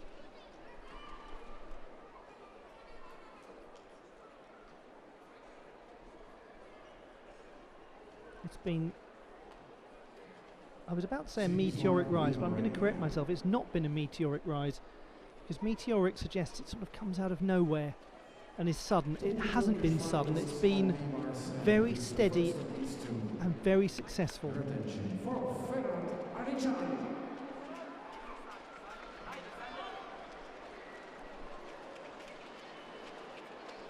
Ferhat Arujan of Turkey. Third best in qualification, but what a career on this apparatus. The 29-year-old bronze medalist at the Olympics, 2-time European champion, the reigning Mediterranean Games and Islamic Solidarity Games champion. Beautiful handstand work to open.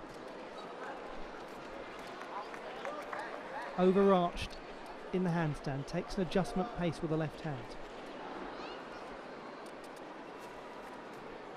Single rail work, well controlled.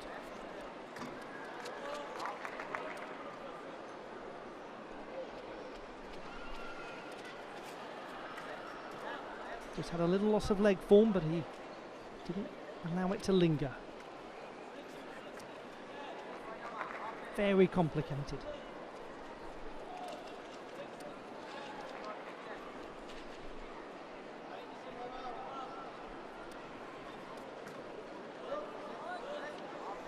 Another good save.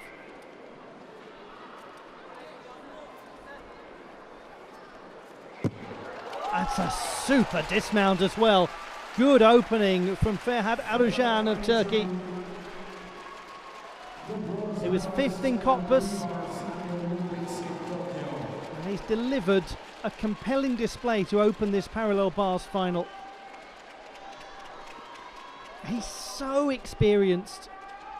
Every so often, there are these moments when the control looks as though it's going to go, but it doesn't last long with him.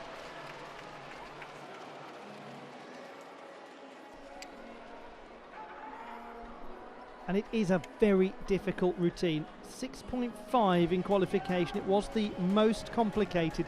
There's so much single rail work.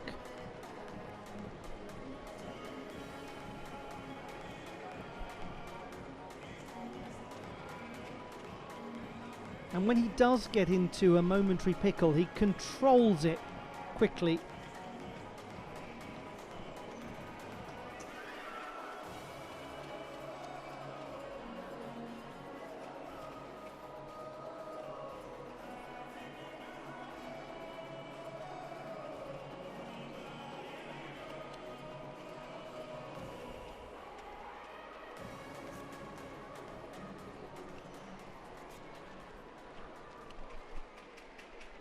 Let's wait for the score of Ferhat Aycan.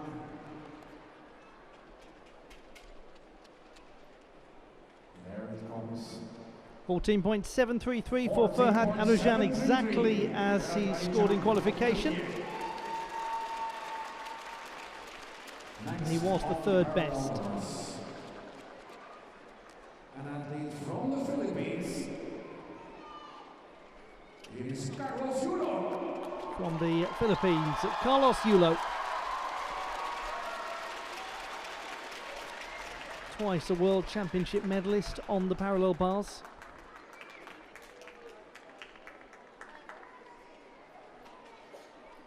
Reigning Asian and Southeast Asian champion. Top qualifier 14.933. Had a little reset there to go into handstand.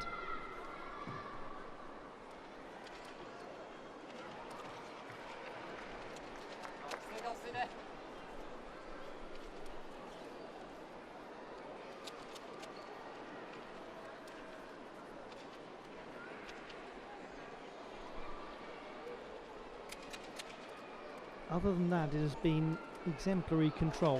Beautiful fluidity. Hitting virtually everything first time. Lovely straddle front somersault.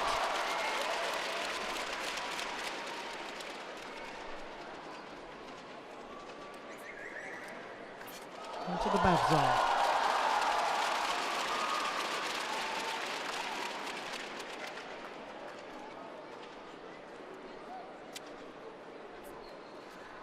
Now to the tip out. Again, fluidity coming into handstand. That's delightful. He was just a touch off in his pirouette, but only momentarily. Super stuck dismount. Carlos Yulo with some breathtaking parallel bars work. I think he might just have got in the way of the camera there, that gentleman. Never mind. They are thrilled to watch him and he's thrilled to perform for them. Lovely moment this, as so many from the Philippines who live in Doha have got the chance to support one of their absolute sporting heroes. If you talk to anybody in Doha that works in the sporting industry, they will say that Filipino fans are among the most important to the local sporting culture, both from a television point of view and from a live attendance point of view.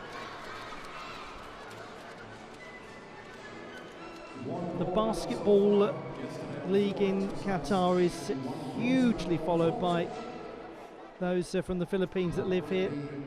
Same whenever there's boxing here, and they now, because of this gentleman, are enamoured of gymnastics. Really is a nation of passionate sports fans. The first athlete from the Philippines, the first gymnast to win a medal at the World Championships. That happened here in Doha in 2018 on floor exercise. And as our Master of Ceremonies, Niels Daniel, has reminded us all, it was in this building in 2018 that Carlos Yulo won the Philippines' first ever Gymnastics World Championship medal.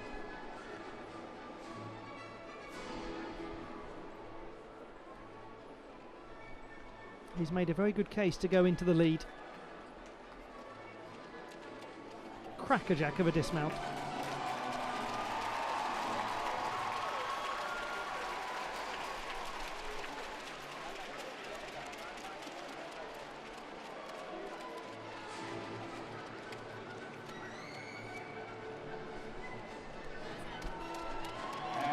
And he is in the lead, 14.933. They are thrilled to see Carlos Yulo in first place.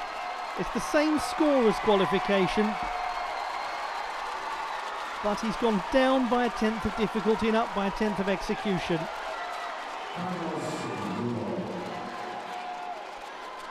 Have we got any people from Romania here? Any people? I see a Romanian flag up there. This is your moment. Here is Andrei Muntean.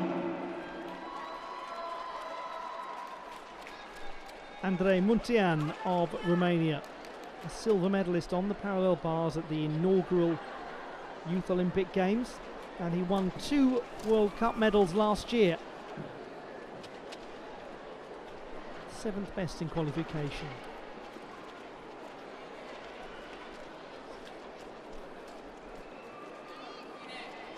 Good control on the single rail, nice handstand.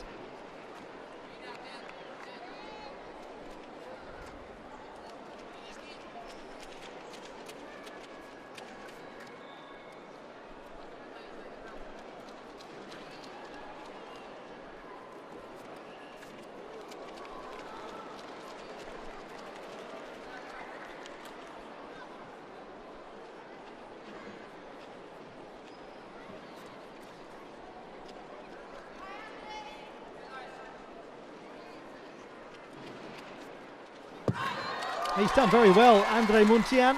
Difficulty in qualification a little lower than the top contenders, but that was performed with such sharpness. In the years since his Youth Olympic triumph, he has gone on to graduate in sports physiology. He's also competed at the World University Games during his undergraduate studies. Since then, 6 World Championships, 8 European Championships. He's accumulated enormous experience.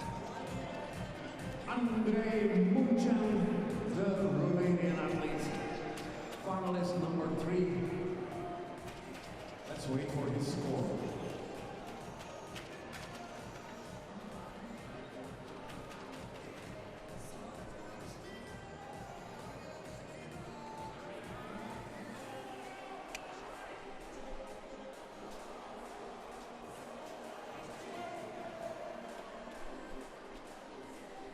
This looked so much tidier than qualification.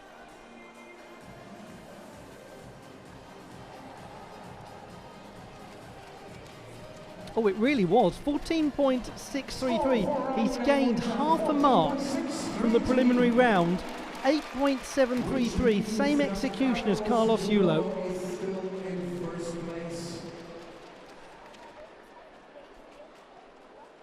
Carlos Yulo followed by Apparatus and then Andrei Muntean. And now finalist number 4, representing Kazakhstan, Milad Karimi.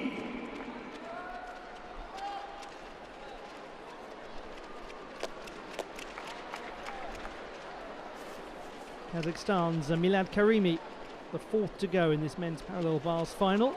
6th best in qualification, 14.2. And he won a silver medal here in Doha a year ago.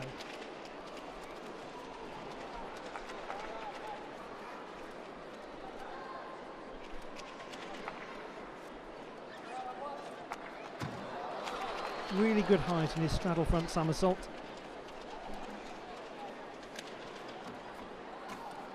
Big attack on the Bavzar.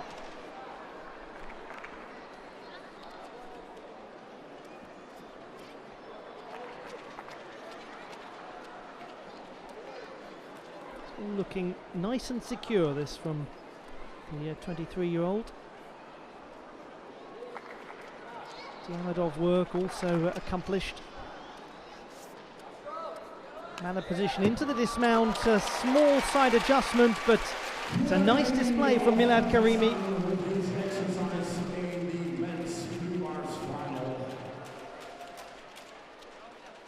The next 4 finalists may now warm up. Ladies and gentlemen, he has competed at the Olympic Games, at 5 World Championships. He's made finals in both of those. And he also won 4 medals at the Asian Championships. VIP section.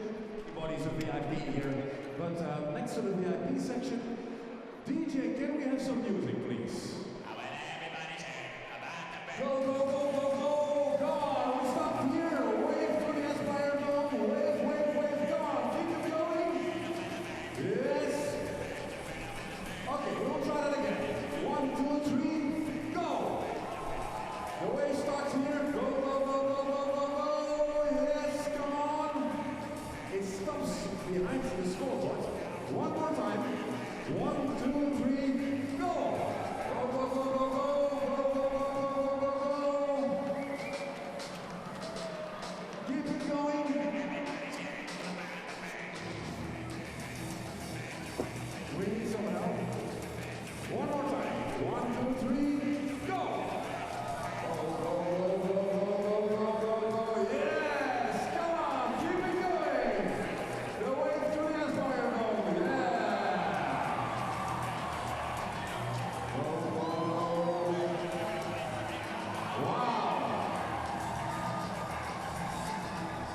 For Milad Karimi, 14.5 the score. He's up by 3/10 in qualification.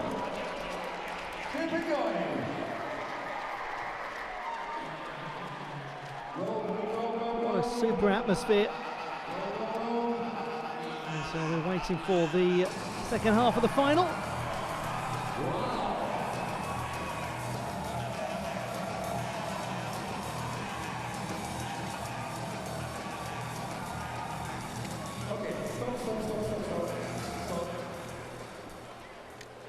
That was great, but I think it was a little bit too fast.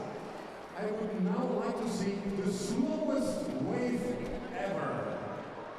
Very slow. So when you think you've witnessed everything at an FIG World Cup event, you have the crowd in Doha doing a Mexican wave to Surfing Bird. Slowest wave ever.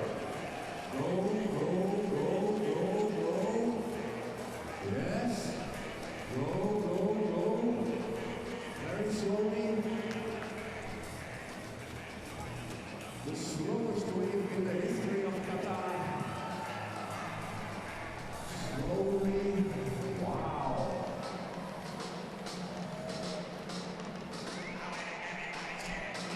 The slowest wave ever. I think we have the best spectators in the world here.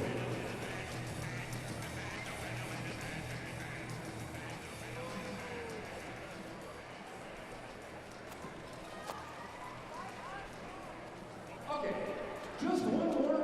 If we can do the slowest wave ever, we can also do the fastest wave ever. Are you ready? Just a matter of moments now until the parallel bars final continues. Hope you're enjoying all of the action from the Aspire Dome in Doha. Yes, faster, faster, faster. Wow. Keep it going, keep it going.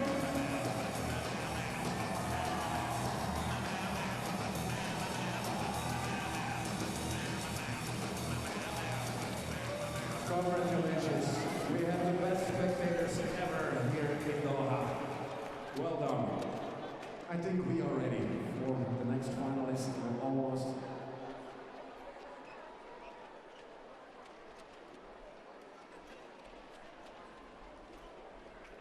Have we got any people from Turkey in the venue here? Any people from Turkey? Turkey? No. People from Philippines, maybe? Philippine people?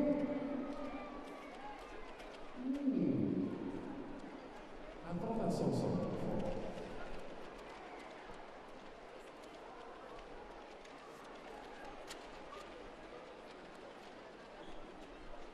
Well, next Next on beamers, an athlete from Turkey.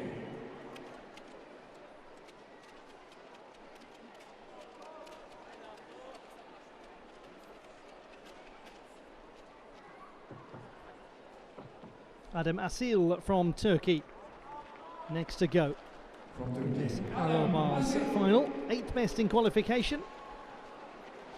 The reigning Mediterranean Games all-around champion. 14 in qualification, his score.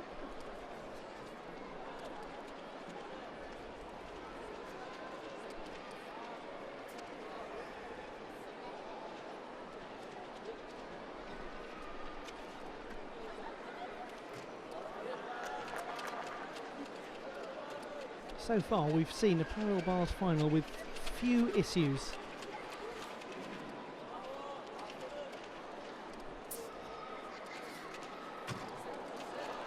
And though he is not by any stretch of the imagination a parallel bars specialist, this is such accomplished work from Asil.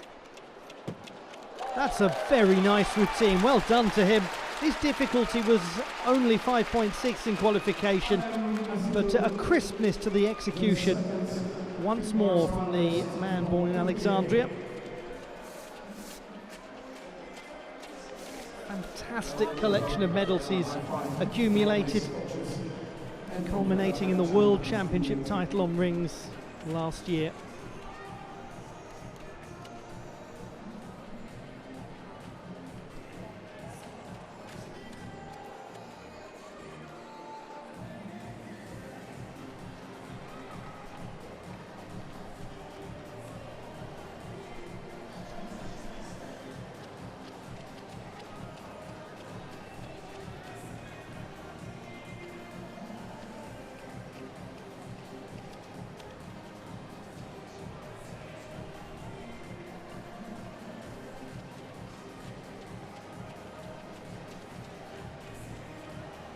Comparable to his performance in qualification. Polished and tidy.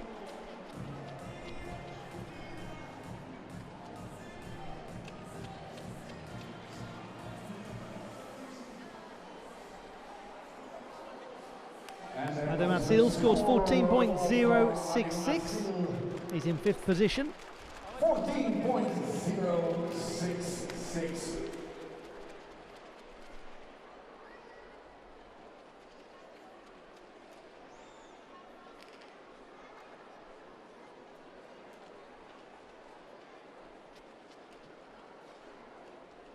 Next, athlete from Ukraine,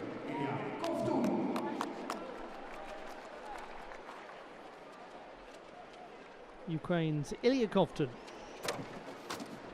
Second best in qualification, 14.766, but the overall World Cup champion on parallel bars last year, including winning in this arena. Has to adjust a little on the single rail.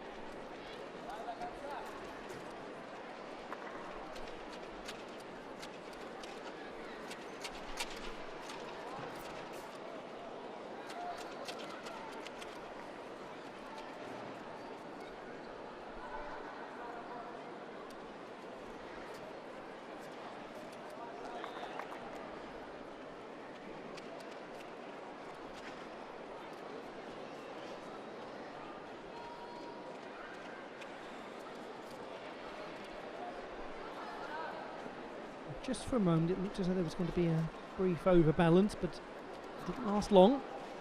How's the dismount? It's quite tidy from Ilya Kovtun of Ukraine now. Where will that go on the leaderboard? Yulo leading with 14.933, Arujan second, 14.733, and Muntian third, 14.633. One would expect Kovtun to be in the picture. Will we get a battle between Ilya Kovtun and Yulo?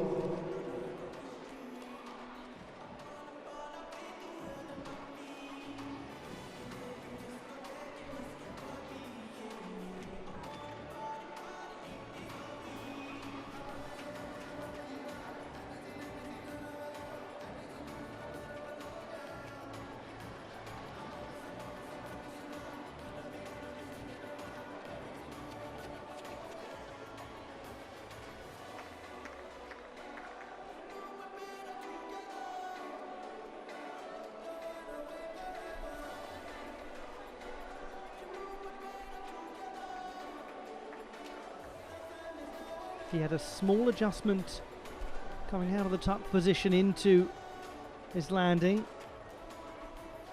Not a great deal to be deducted. It's going to be tight. Oh, it's actually going to be very tight. 14.966. Kovtun goes into the lead. A single tenth of difficulty higher than Carlos Yulo. His execution was lower, and the gap is a matter of a few hundredths. It's still possible that Yulo will win the complete set of medals. 1 gold, 1 silver, 1 bronze here in Doha. Now we have 2 to go, with Ilya Kovtun having gone into the lead. Which is a fantastic performance. We have the 5th and 4th highest qualifiers left. And we go to Japan. Here is Koki Maeda.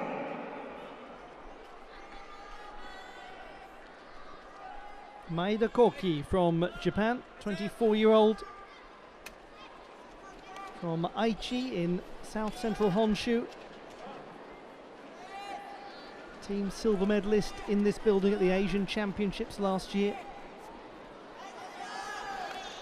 5th best in qualification with 14.2.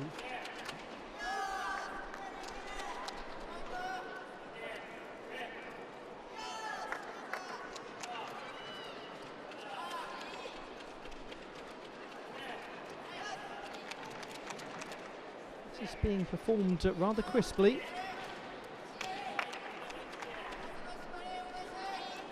And how much flight can he get there into his Bavzar? Quite a lot.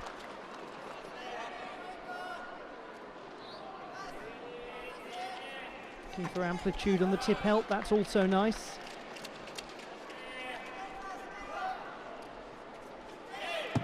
And his dismount is picture perfect.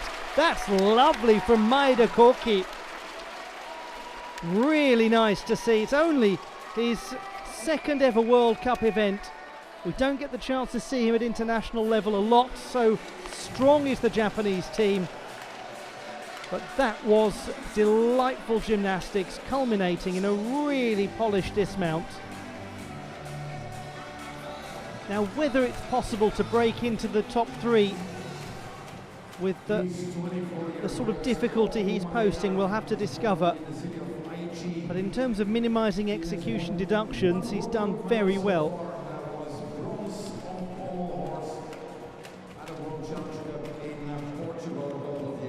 He had very few flickers.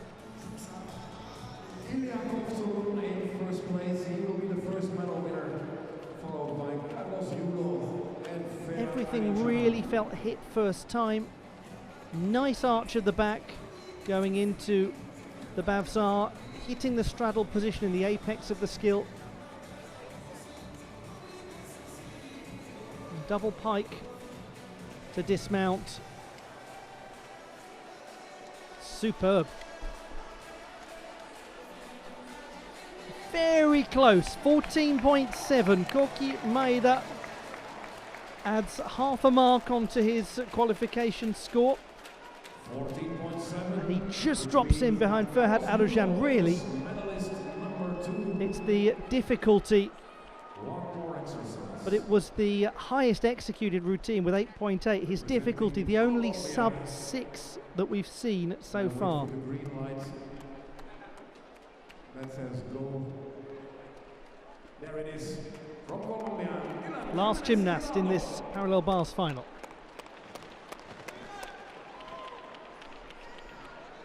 Dylan Jimenez of Colombia. 14.466 in qualification.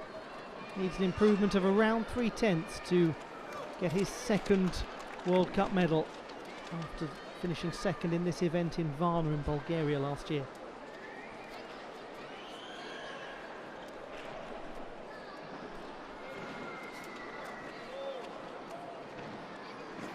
His Tippelt again, like the lion's share of what we've seen. Excellent. That's one of the furthest Bavzars. He really used every last lick of paint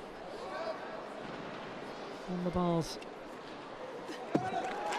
That's really enjoyable, and he has that distinctive Colombian-style exit from the parallel bars, going down the length of them rather than to the side. Bronze medalist at the South American Games in Asunción last year. He also won the silver medal at the Bolivarian Games. Very special event for the Colombian gymnasts, and he made the parallel bars final at the Pan American Championships. So a gentleman of real pedigree on this piece.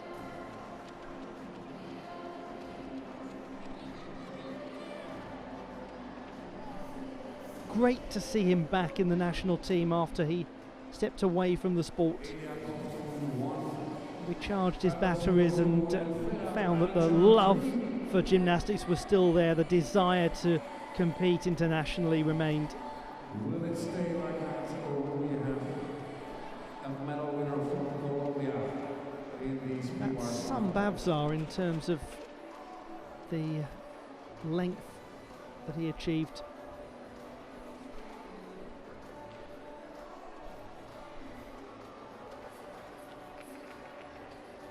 He wraps his arms in for the tucked twisting position. His heels were together, so the form in flight was nice.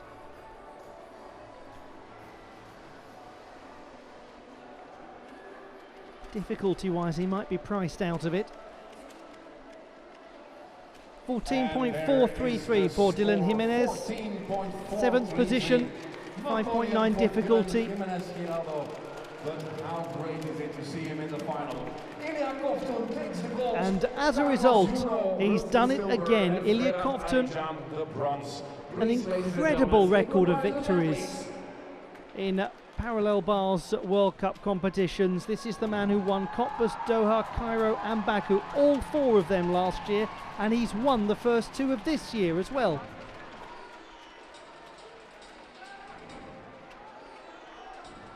The classified results in the parallel bars competition: bronze to Ferhat Arıcan of Turkey, silver to Carlos Yulo of the Philippines, and just by a few hundreds, Ilya Kovtun of Ukraine takes the title. And that means it's 6 World Cup parallel bars titles in a row.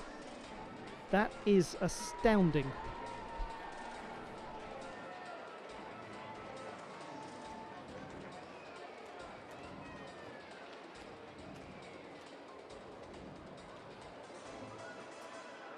We'll move on in just a moment to the women's floor final.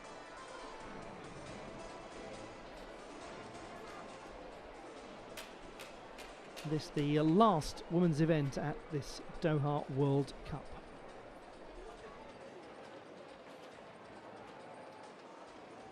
We are almost ready, ladies and gentlemen, for the next final here on the field of play.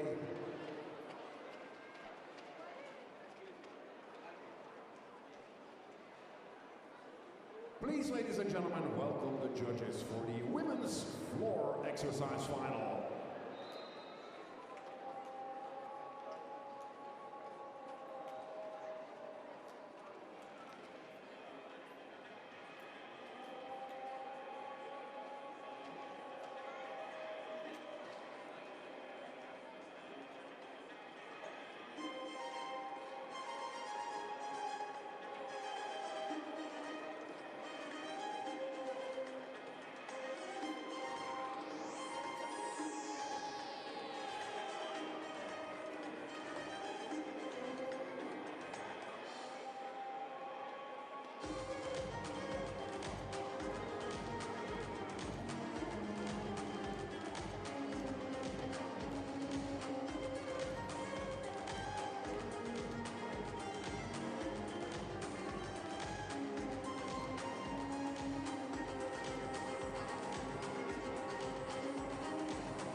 And please, ladies and gentlemen, welcome the stars of the final. Here are the gymnasts.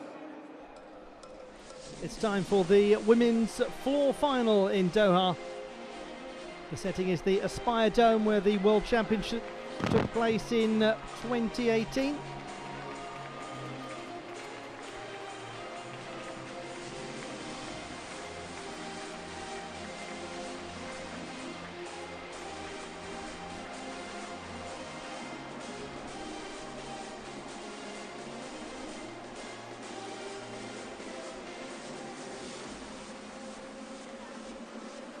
And these are the 8 that have made it through.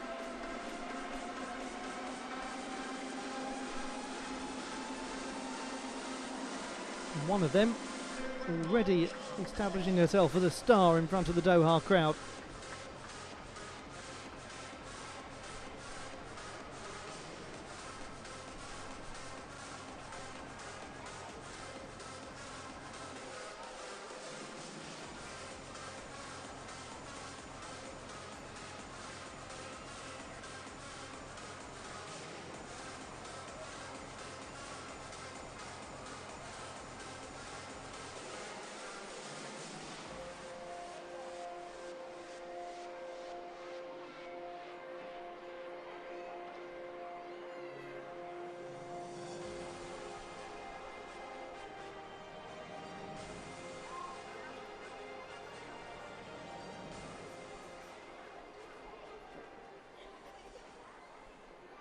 And these are the 8 finalists. From Australia, Brianna Scott. Brianna Scott of Australia will get us underway. Commonwealth Games medalist. Ruby Stacey of Great Britain will be the next to go.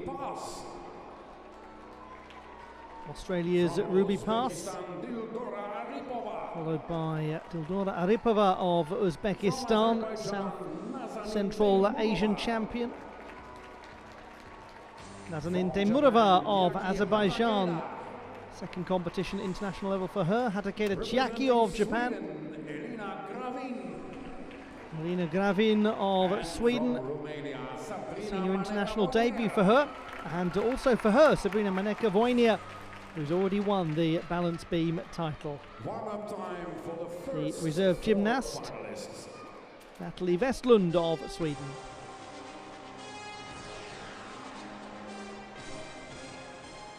And she also won a medal, the 17-year-old Swede, yesterday in the uneven bars competition. So the warm-up for the first 4 in this women's floor final. The final event of the women's competition, the 4th and final apparatus. The finalists in the women's floor competition. The top performer in qualification, the last to go, Sabrina Maneka-Voinia of Romania. Second strongest was Dildora Aripova, and she will go at the end of the first half of the final. But Maneka-Voinia had 4/10 over Aripova in terms of qualification score, the only 13 plus score that we saw in the preliminary round.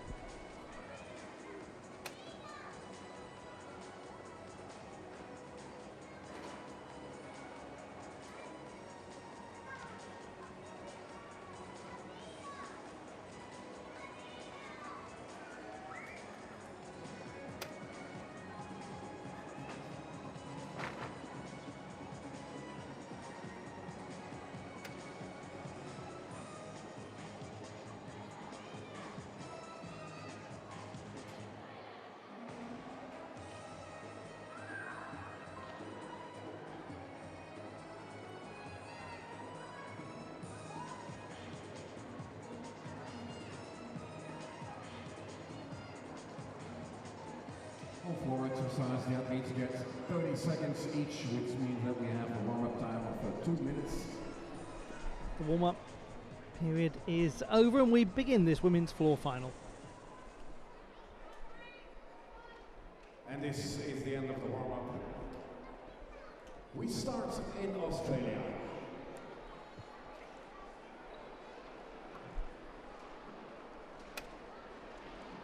Here's the exercise of Brianna Scott. Australia's Brianna Scott begins this women's floor final. 21-year-old. Medalist at the Oceania Championships and the Commonwealth Games. 8th strongest in qualification.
A really nice opening to the floor final, courtesy of Australia's Brianna Scott. Just her second overseas World Cup after her meeting in Melbourne in 2020. And it's a return to Doha, where she competed before. She won 4 Apparatus medals, including a gold medal on balance beam and the championships of the continent Oceania in 2022. Nice composed double layout work.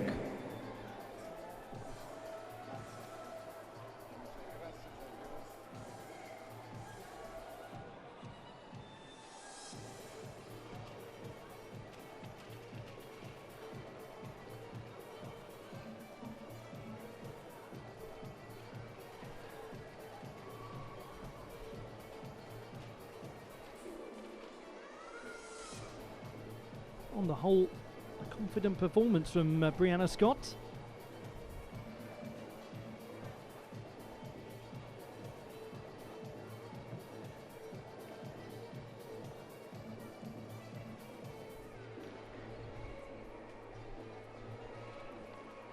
She scored 12.233 in qualification.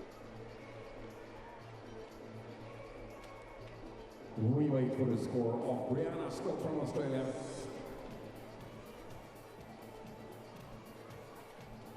Landings really on song. This, one imagines, will do a lot better than it did in qualification because the landings were really much more precise. And there comes the score of 12.8 for Brianna Scott. That is over half a mark better than qualification. She's actually found 2/10 of difficulty as well. Now to Ruby Stacey of Great Britain. And now Great Britain. Gymnast who turns 18 in less than a week. Ruby Stacey. 4th best in qualification, 12.366, but we've just seen everything shaken up by that score from Brianna Scott.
small issue with the last tumbling pass from Great Britain's Ruby Stacey, who was a top 15 performer in all-around competition at the World Championships in Japan in 2021. And she's just had a very good English Championships, winning the all-around silver medal. Was in Slovenia last year, not on form, but on uneven bars.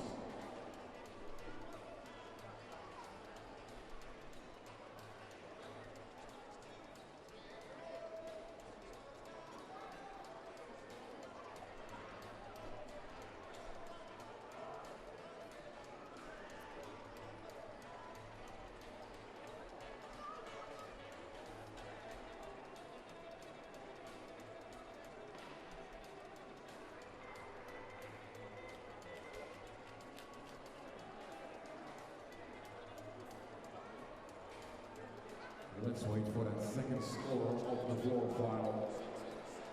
In the moment where the red flag is raised. Looking to improve upon the 12.366 she produced in qualification.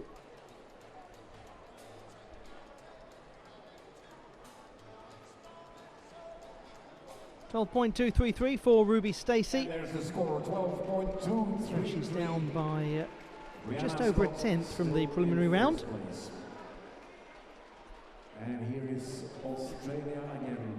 Now, Ruby Pass of Australia, a senior international debut for the 15-year-old from Fig Tree in the Wollongong, New South Wales suburbs. She's the reigning Australian junior all-around champion. Sixth in qualification with 12.266.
Huge congratulations to Australia's Ruby Pass on her senior international debut, and she's done so well to make it into this floor final. I'll tell you more, this is her very first World Cup, her very first major senior event, and she qualified. The gymnast from Fig Tree, as I mentioned earlier, wonderful job, named after, as you would expect, a giant fig tree that stood on the eastern side of the highway in the 1820s. In what is now the suburbs of Wollongong. She has competed internationally as a junior in events like Gymnix in Canada and the DTB Pokal Team Challenge in Germany. I think she was born in first senior international competition. Ruby Pass. Let's wait for her score.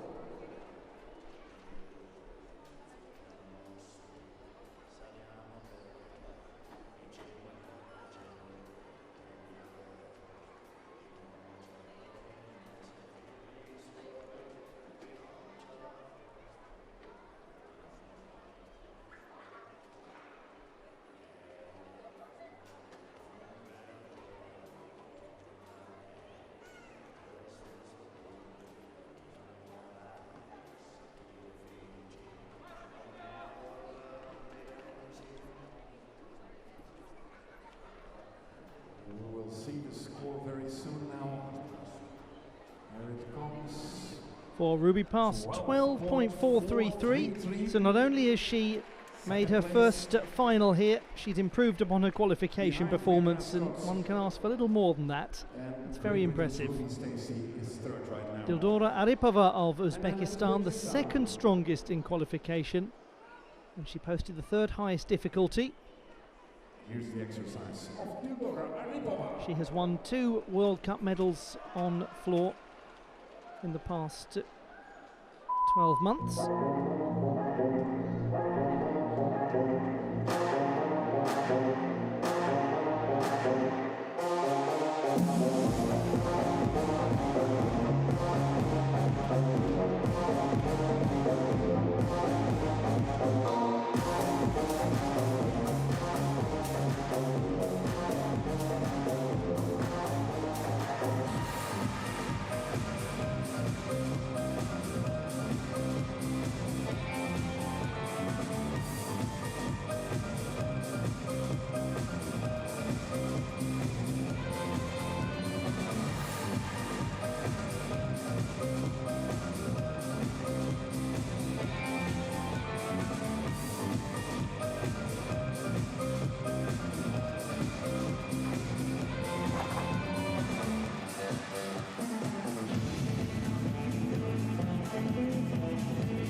It is never a surprise when Dildora Aripova comes to a World Cup competition and is a contender on floor.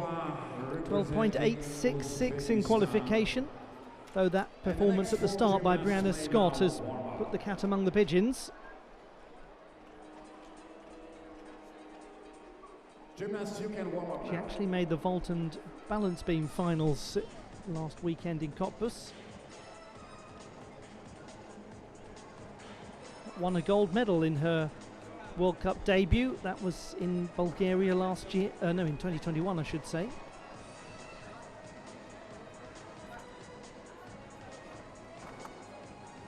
She did very well to stabilise that landing. Came out very low into almost a squat position and stood it up fast. Very powerful.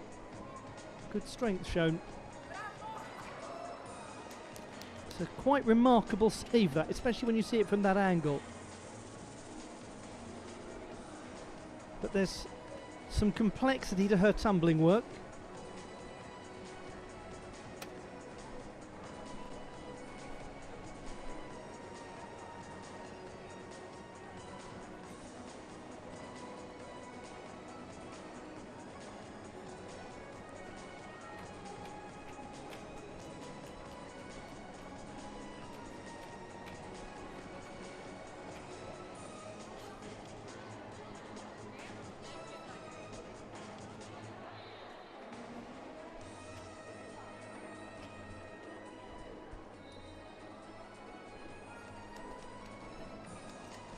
.566 for Dildora Aripova of Uzbekistan. She's down by 3/10 from qualification, but is in the silver medal position at the halfway mark.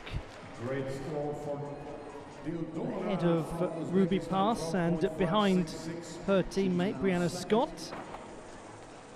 Last to go will be the gymnast we've just seen there, Sabrina Maneka-Voina, who had the highest scoring qualification and also the most complex routine.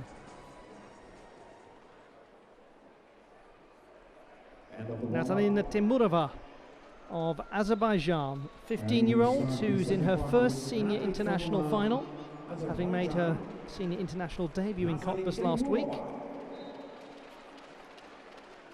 5th best in qualification, 12.266.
It really is lovely to see a gymnast come into their first senior international final and deliver a confident and exuberant performance. This is the very first time that we see her. Product of the Ochak Sports Club in Baku, where there are hundreds of gymnasts. They spend a lot of time training at the National Gymnastics Arena, which will be used for next week's World Cup. This is her very first World Cup final. Somewhat of a lack of symmetry in that tumbling pass, in the tuck position.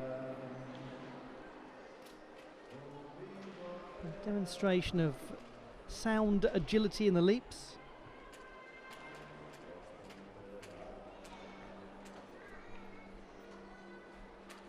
Gymnast who competed at the Junior European Championships in Munich, where she made the vault final.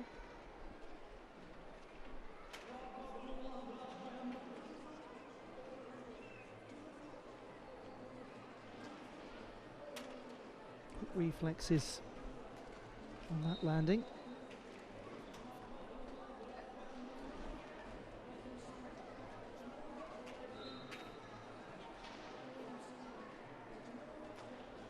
We'll get the score very soon. As soon as we get a close-up shot of the kiss and cry zone on the big screen, which is now, and there is the score. Nazanin Temurova with a score of 12.066, down by just 2/10 from qualification. Very credible first international final for her at senior level. Followed by Arnikova and then Ruby Pass from Australia. 3 to go. And now Takeda Chiaki of Japan, third best in qualification, absolutely has the potential to win this. She has been a national medalist on floor.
That's a powerful performance from Takeda Chiaki of Japan.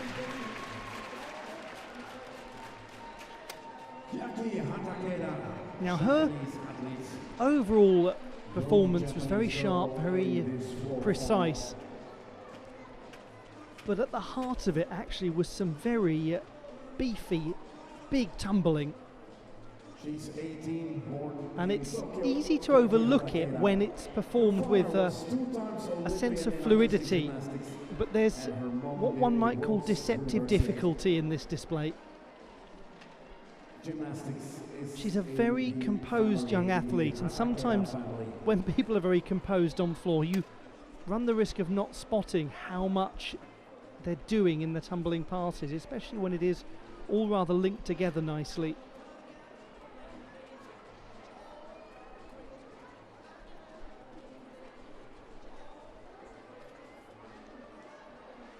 Brianna Scott still in the lead. As I mentioned earlier, she has been a medalist on floor at the National Championships.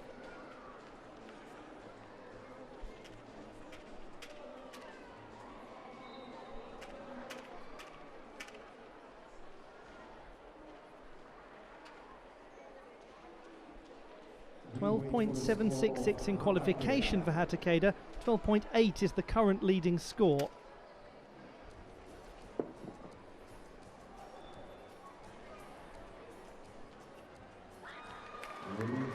And it has changed. Hatakeda Chiaki goes into the lead, the most difficult routine that we've seen so far. And Hatakeda is guaranteed a World Cup medal because only 2 are left. To Elina Gravin, 16-year-old in her senior international debut, 7th best in qualification.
Huge congratulations to Sweden's Elina Gravin on her senior international debut. But she has been the junior national champion on floor, along with the uneven bars and all-around competition, and she's the reigning junior Nordic uneven bars champion. So a very good pedigree coming into this, her first senior season. Young athlete based in Stockholm, and she gets decent height, moving into a pretty tight pike position, a well-controlled landing too. Her difficulty in qualification, 4.2, but it was the best executed routine of any of the qualifying finalists, and that's a real triumph. She's done terrifically to make this final. What about Brianna Scott and Doha Aripova? It all depends on the score of Elina Gravin and the final exercise of a Romanian athlete.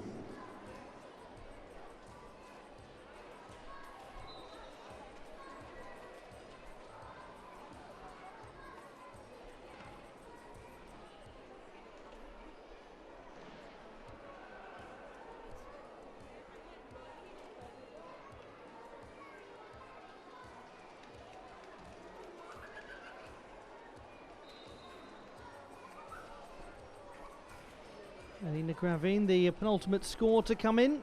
We've got the top qualifier left to perform. And at the moment, 12.566 holds bronze. That's still Dora Aripova. Above her Brianna Scott, and above her Hatakeda Chiaki. If Brianna Scott would win a medal here, it would be her very first World Cup medal. First World Cup medal in her career. 12.233 for Elina Gravin, exactly as she performed in qualification. She's up a 10th of difficulty, down a 10th in execution, but a job well done. Is medal winner number 2. Now to the final performer, Sabrina Maneka-Voinia of Romania, the top qualifier and already the beam champion today. She won a bronze on floor at the Junior European Championships in Munich. 13.266 in the preliminary round. If she gets that here, she wins.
What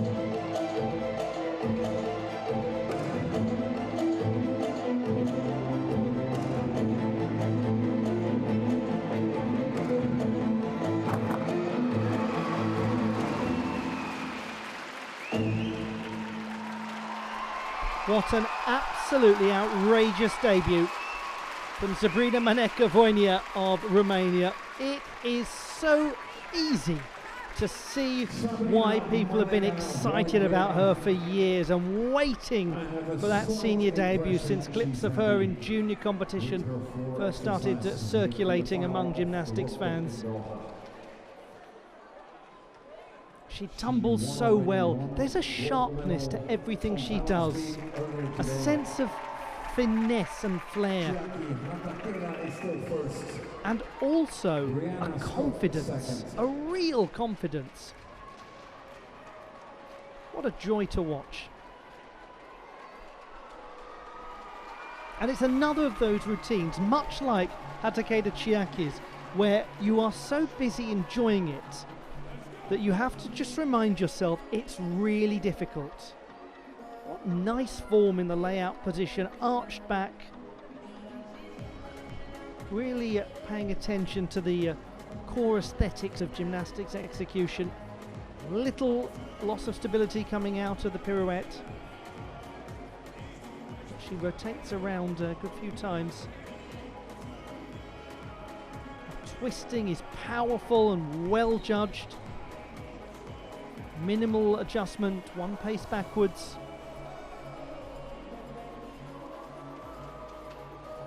Really is very good.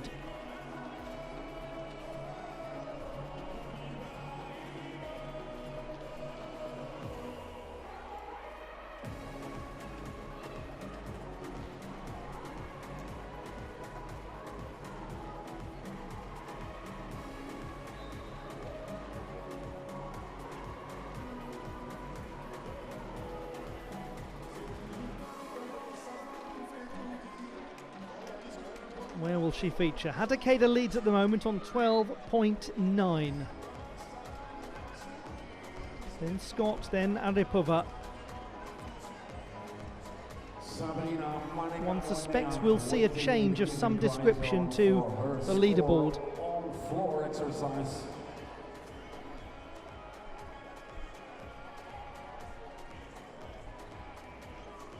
A reminder, 13.266 in qualification for the young Romanian.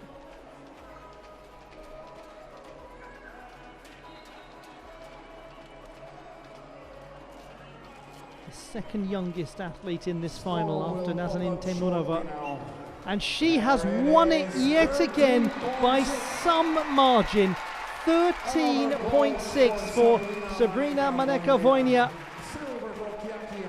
And that is a double gold Sunday on her senior international debut. Goodness me, that is as good as it gets.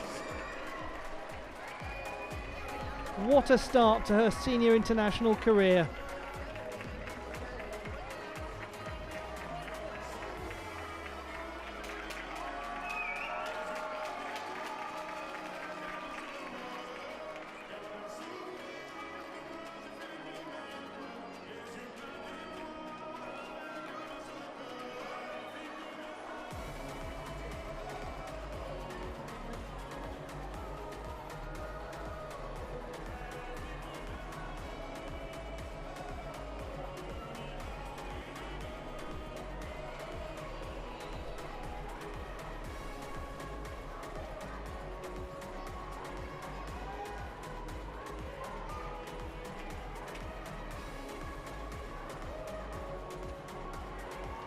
And we are ready for yet another final, ladies and gentlemen. Please welcome the judges on men's horizontal bar.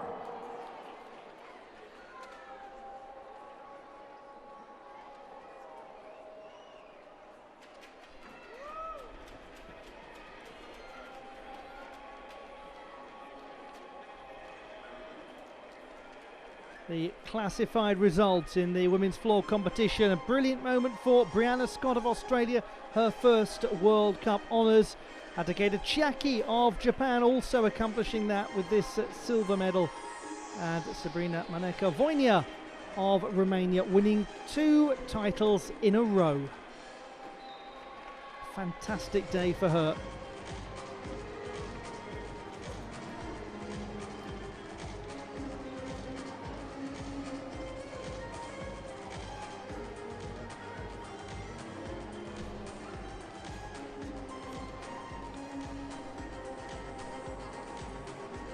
And that leads us to the last event of this weekend, the men's horizontal bar final.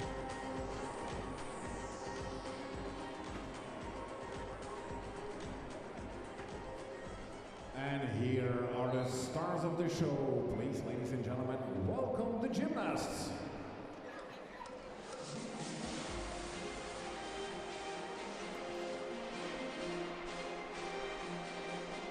Here come the contenders for World Cup gold in this, the last event in Doha, the Aspire Dome.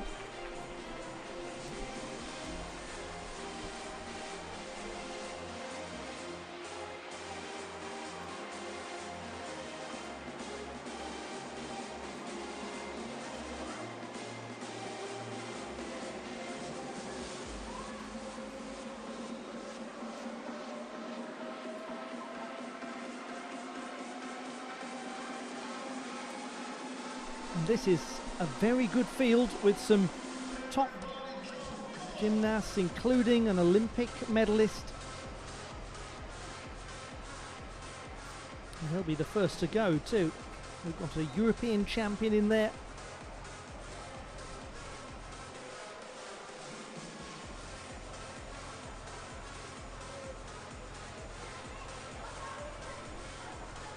And plenty of World Cup medalists.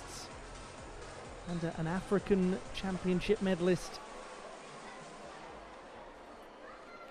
And these are the 8 to mention a World Universities and Islamic Solidarity Games medalist. So, from across the world they've come.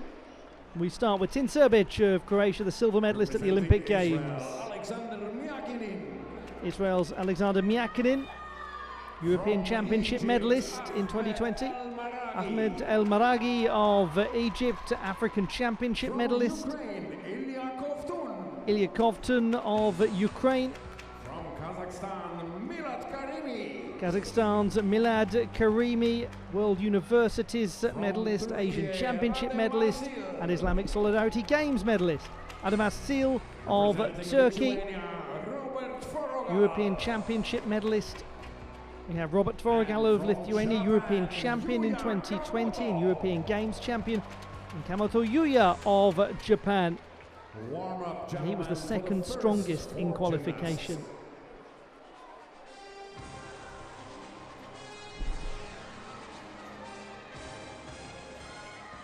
Now this is likely to provide real entertainment, this men's horizontal bar final.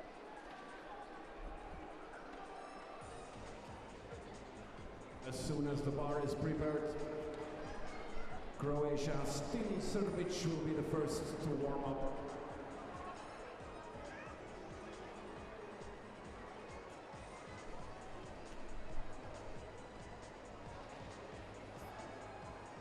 Alexander Miakinin going through his warm-up process. The finalists in the men's horizontal bar competition. And the Olympic silver medalist, Tin Serbic, will get us underway, third best in qualification.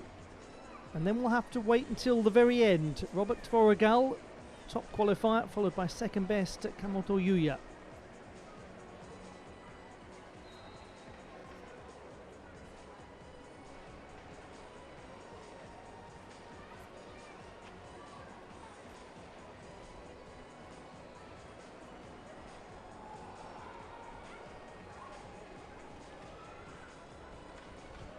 Ilya Kovtun, fifth best in qualification.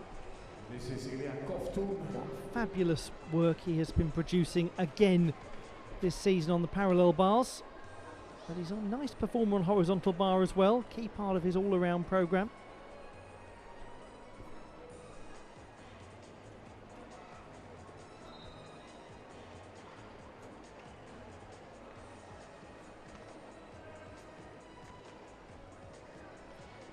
Ahmed El Marahi won a medal on horizontal bar at the African Championships in Namibia several years ago. And he's made a fair few World Cup finals on horizontal bar. He's actually got some really nice work when he can put it all together.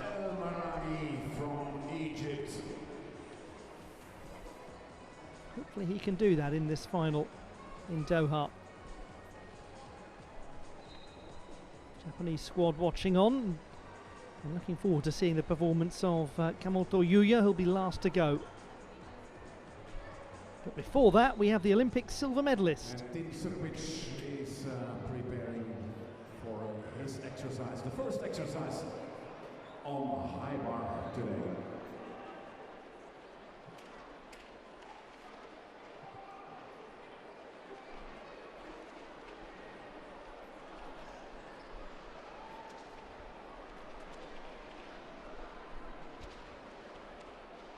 Representing Croatia, Tin Srbic, silver medalist in Tokyo last Olympic Games.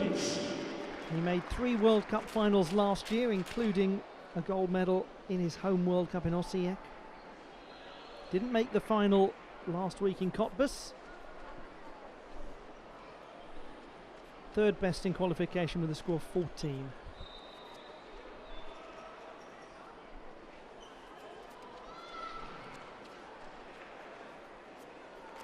Straddle Kachev connected.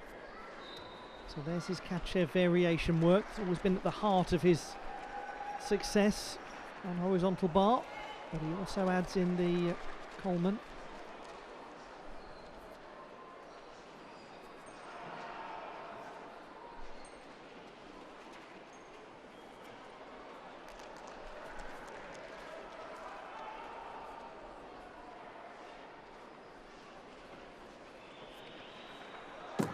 Dismounts well, good start from Tin Srbic of Croatia. It has been a difficult adjustment process for him with the new code of points and some of the things you can no longer do with the Kachev combinations. He's 26 years old, was born. But he really does do some lovely work on the horizontal bar. He studied mechanical engineering. Twice a World Championship silver medalist, twice a European Championship silver medalist, and of course, as mentioned earlier, the Olympic silver medal. In Montreal, in Canada, 2017.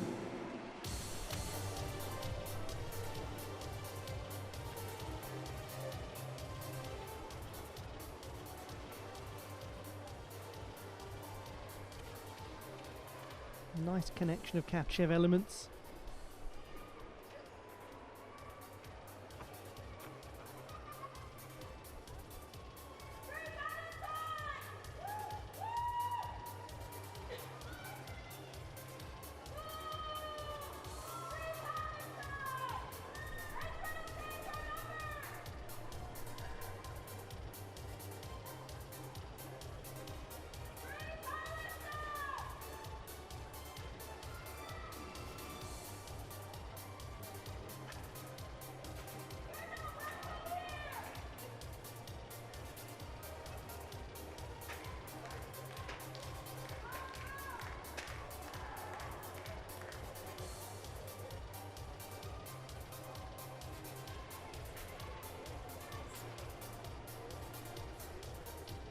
So Tin Srbic waiting for his score to come in. Shots of Tim Srbic and his coach in the kiss and cry zone. He was the top qualifier for the final in Doha last year, but withdrew.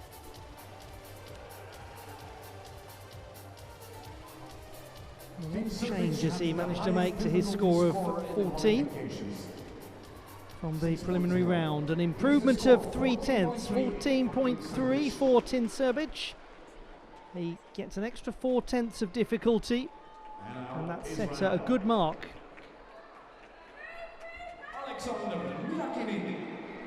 Israel's Alexander Miakinen, 4th best in qualification with a score of 13.933, and he won the title in Doha last year.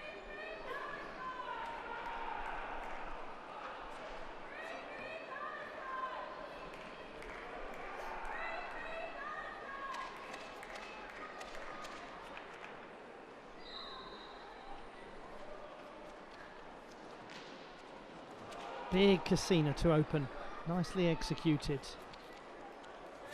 And the Coleman good.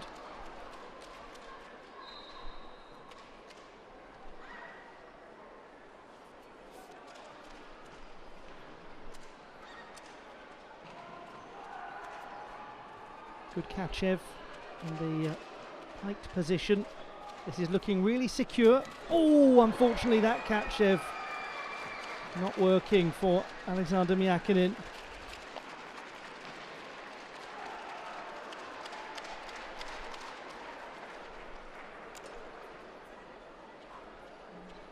That's a shame because it was going really securely until that point. Very nice Cassina to start his performance.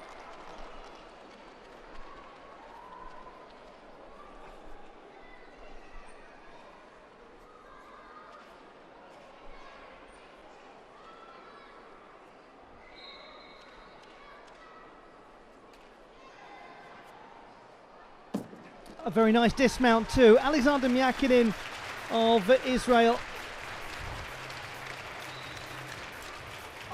He won the title in Doha last year. He also took 2 bronze medals. He was 7th in Cottbus and he had 9/10 of a very good routine in that final.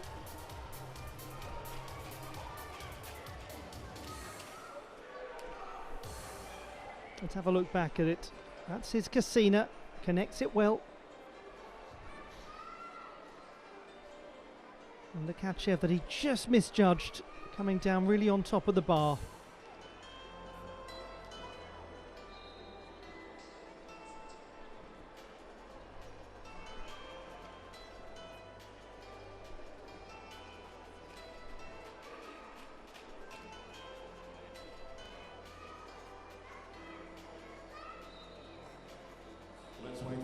Tidy looking dismount as well. Nearly, very nearly from Alexander Myakinin.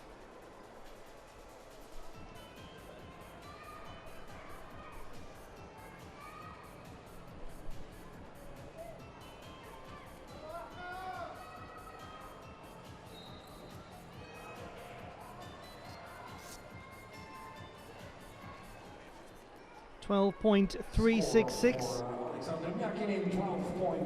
So down from the 13.933 he produced in qualification, regrettably. But it's just the start of the season. Egypt on the podium. Ahmed El Maraghi of Egypt. Exercise of Ahmed El Maraghi.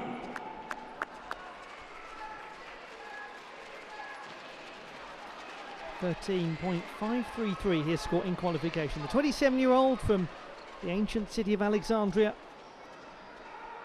birthplace of Adem Asil, the gymnast who competes now for Turkey.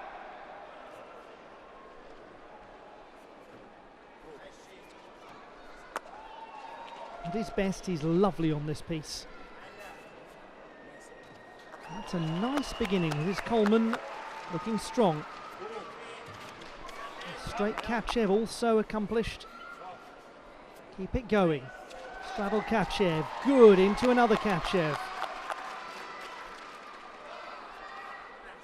Needs to demonstrate good close control as well.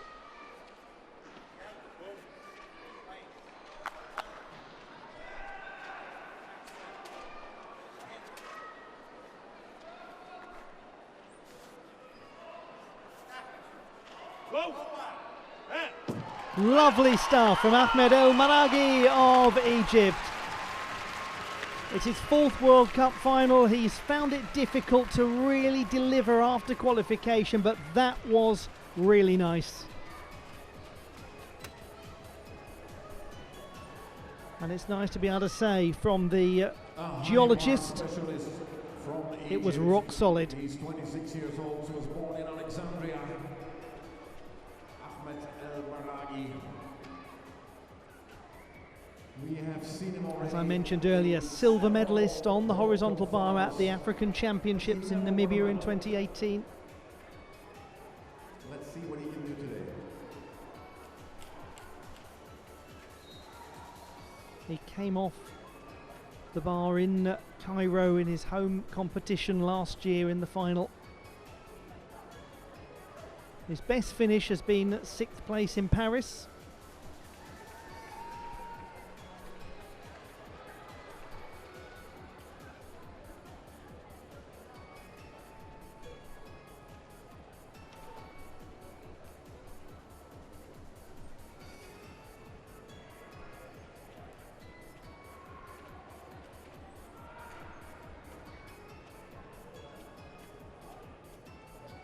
And there comes the score. And the score is 13.966. Well done to Ahmed El Maraghi. He's in 2nd place. 8.466 for execution. That's the best we've seen so far in this final. Man from Ukraine.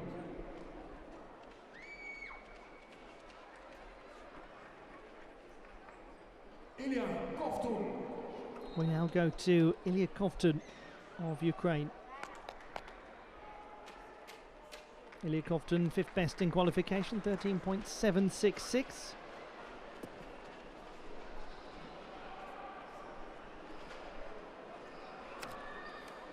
Oh, and right at the start of the routine, just had problems establishing his swing.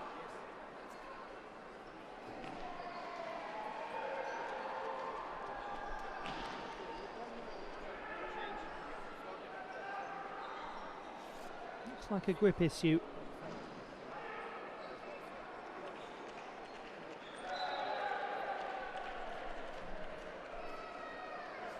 His grips broke, ladies and gentlemen. You saw a little clock, you might have seen a little clock on the scoreboard. The gymnasts have 30 seconds to get back on their apparatus.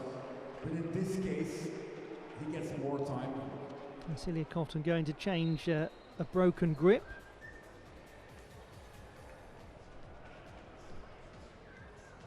Indication there from the table that the clock is being stopped, affording him the opportunity to properly change.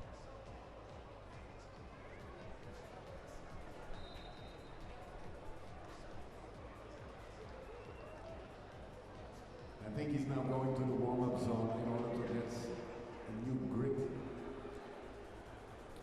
Ilya Kovtun has indeed disappeared from the field of play to chase down a replacement grip. So we have just a brief pause in proceedings.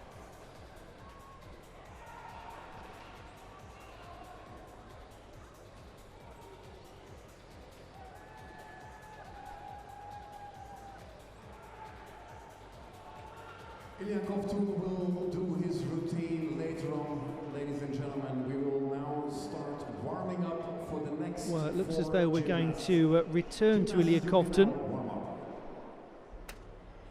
later on, because he needs to hunt down a new grip. Yes, it just breaks right as he's getting underway.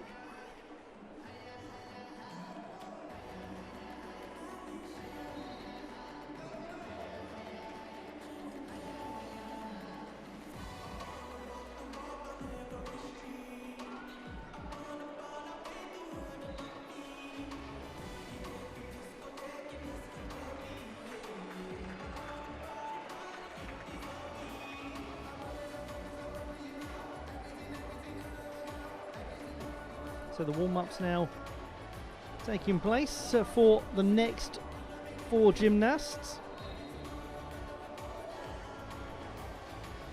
But we will return to Ilya Kovtun in due course.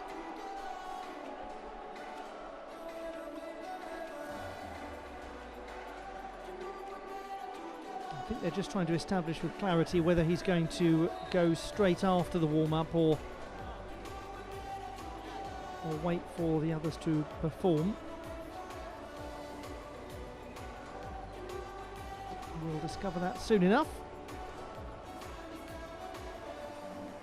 So let's just take stock of what we've seen so far. Tin Serbic the best on 14.3, then Ahmed El Maraghi of Egypt. Great improvement from him from qualification by almost half a mark to go into 2nd place. Alexander Myakinin, a difficult moment for him, hitting the bar on one of his Kachevs, so 12.366.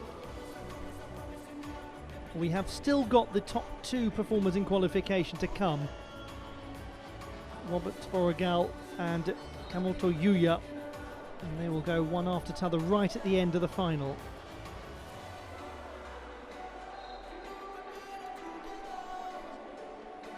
Ilya Kovtun, ladies and gentlemen, will do his routine again. He will come last. So we're now hearing from Niels Daniel, Master of Ceremonies, that Ilya Kovtun will go last in this final.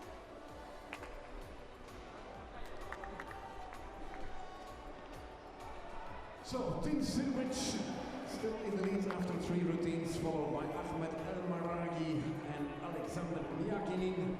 So as a result, he will have, by the looks of things, some warm-up time now.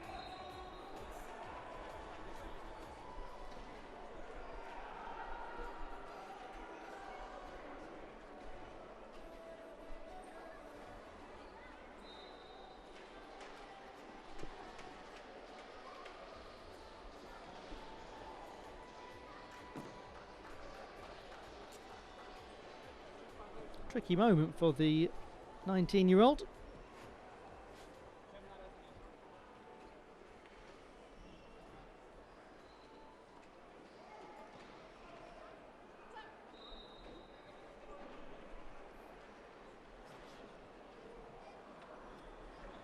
And the first athlete in this second part, this second group, is a man from Kazakhstan. On we go with the men's horizontal bar final, and next somebody who made the Olympic final.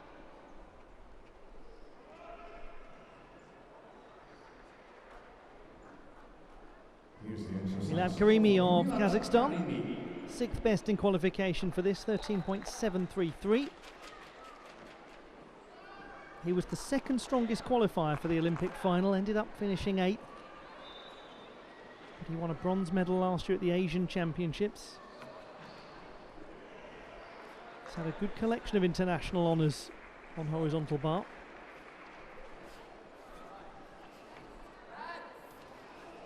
Starts with a Casina. Big power going into that Kovac.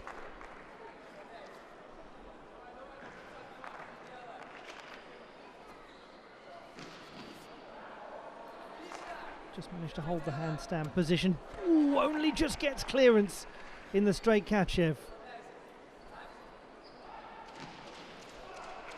And the swing has really deteriorated as a result. That's unfortunate.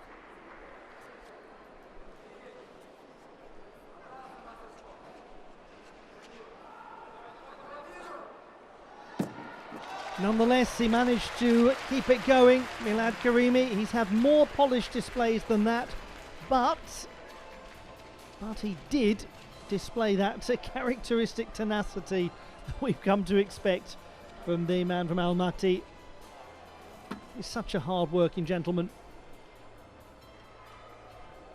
Let's have a look back at some of the moments of his performance.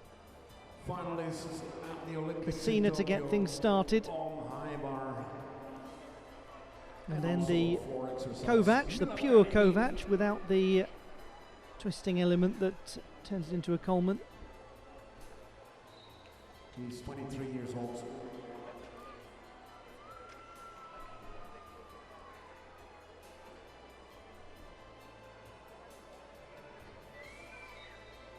And this is where he just got over. Whew. Take a breath, everyone. Excellent all-around gymnast, by the way, Milad Karimi, all-around finalist at the World Championships in Germany. Lots of power going into a nicely performed dismount.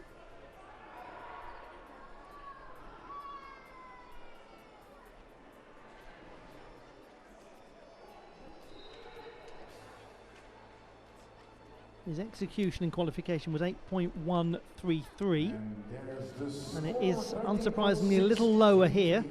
13.633 for Milad Karimi, so he's in 3rd position. Team Srbic still in 1st place, followed by El Maragi and Milad Karimi. next. Adem Asil. With Adem Asil.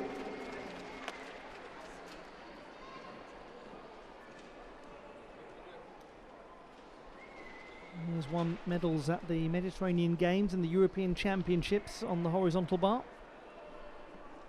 7th strongest in qualifying here.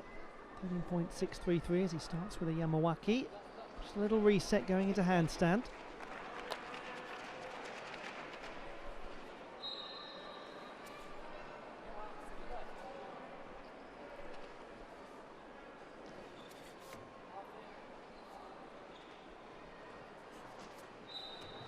Straight Kachev.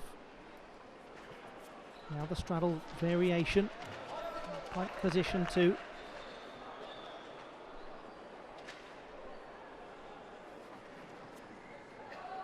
And a composed display from Adem Asil of Turkey. His difficulty a 5.0 in qualification. So far in this final, everything has had at least a 5.5, going right up to 5.9 from Tin Srbic. Final of the day already. We also saw him on B-bars and parallel bars.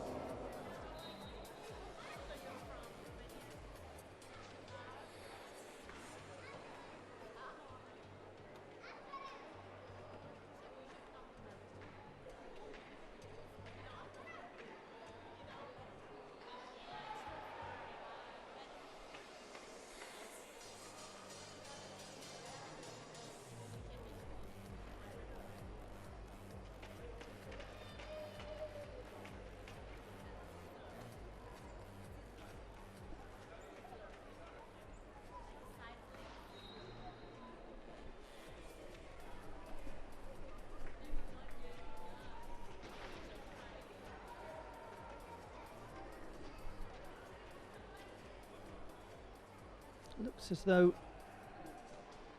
he's managed to add some difficulty from that 5.0 in the preliminary round. You can get the score any minute now. 13.766, yes, Adem Asil goes in the 3rd place and he has gained 4/10 of difficulty. Had the air of a more complicated routine than qualifying.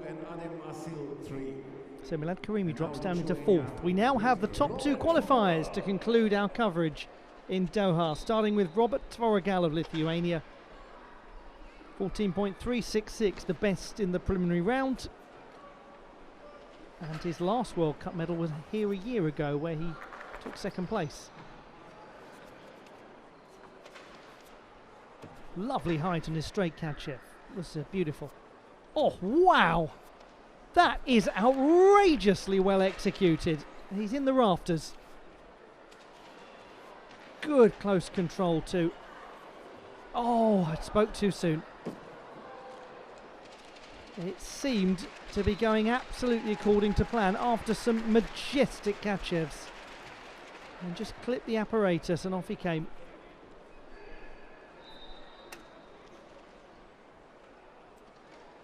He was the European champion in 2020, the silver medalist last year, and the European Games champion in 2019.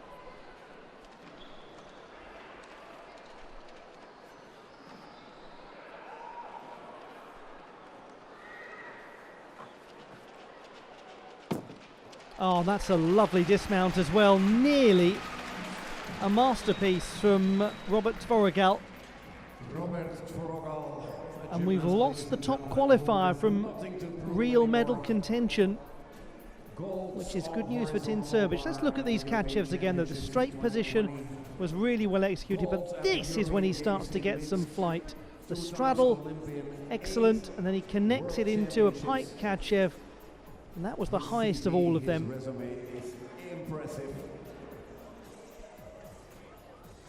He won the silver medal here in Doha. Just loses his leg form there a fraction, and it ends up costing him. 2 days ago in qualifications, he had the highest score on high bar. Robert Tvorogal.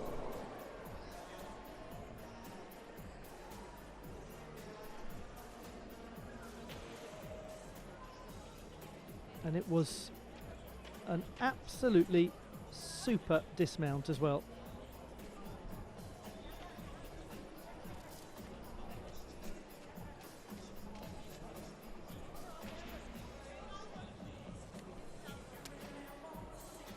.366 in qualification. It will regrettably be well below that. 13.066. Loses a little difficulty as well as quite a lot of execution. Down by a mark and a third. That gives this gentleman a chance. Kamoto Yuya, second best in qualification. He scored 14.1. If he gets that here, he will take the silver medal. If he can improve upon it, he'll need to do so by almost 3/10.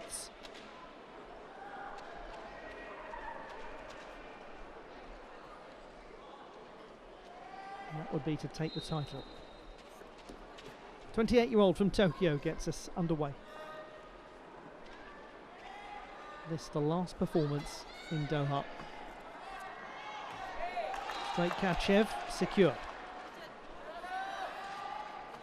Big wind-up to go into his casino, keeps the swingfulness alive. And the Coleman just about. Straddle Kachev, all without real problems.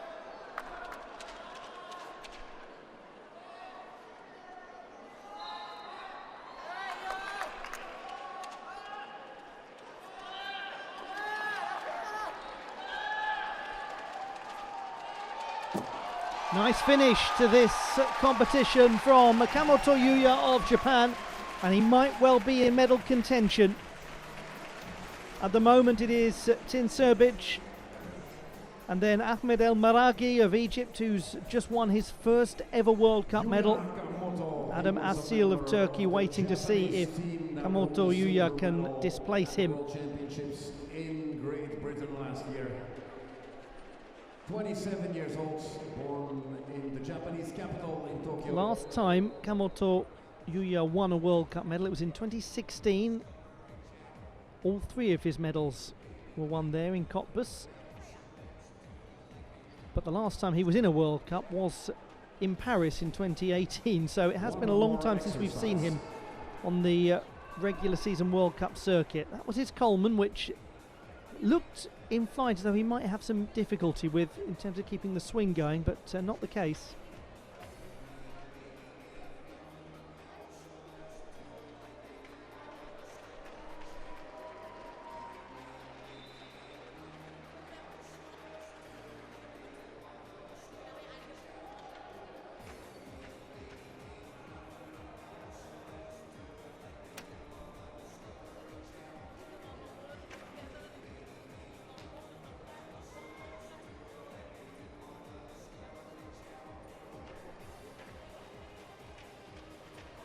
And where's the score? Kamoto Yuya has won it! 14.333. A 6 for difficulty, the highest of this final. His close control work was so important to establishing that.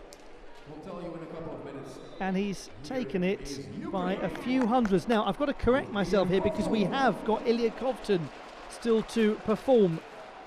So apologies for a rather premature announcement of Kamoto Yuya's victory, because Kovtun had that broken grip earlier. So into a very high Yamawaki, that was super.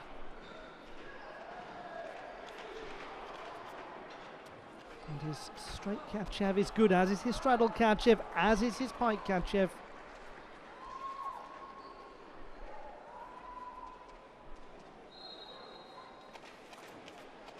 He's moving nicely.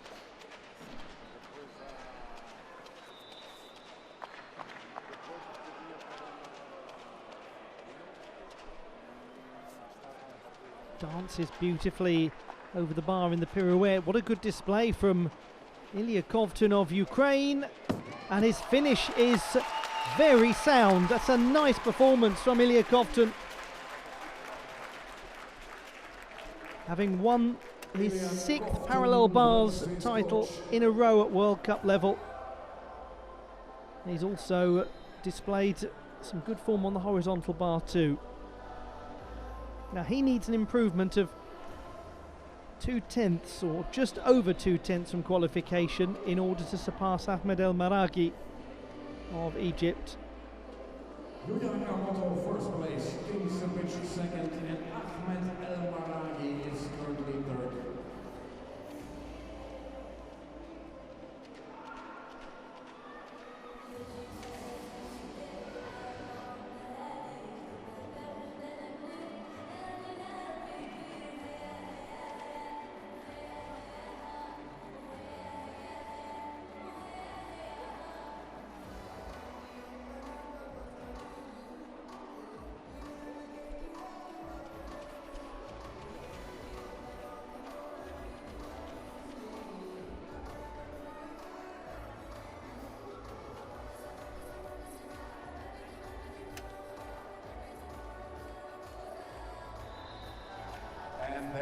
For Ilya Kovtun, it's 13.766 and 5th position.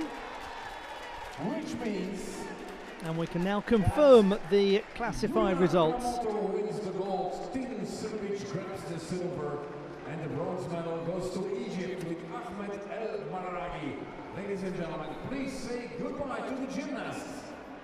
Great conclusion to the competition in Doha. Here are the classified results in the men's horizontal bar final.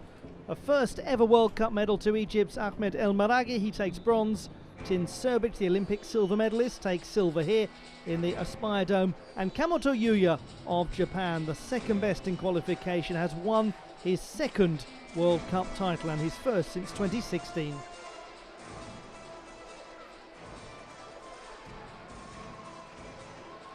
And we have a look back at how it was that the title was won, and won by a 28-year-old, the inaugural Youth Olympic all-around champion. A lot has changed since then, but his determination has remained as strong as ever.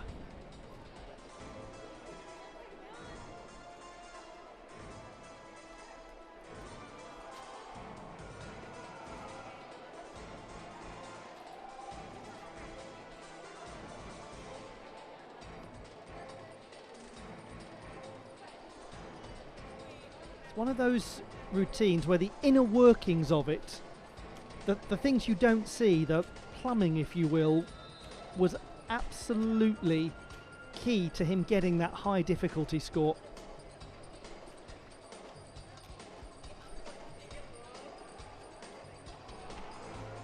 And we'll now bring you 3 victory ceremonies in just a moment or two. Don't go anywhere too far.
And we are ready, ladies and gentlemen, for the award ceremony for men's parallel bars. Please welcome the medal winners.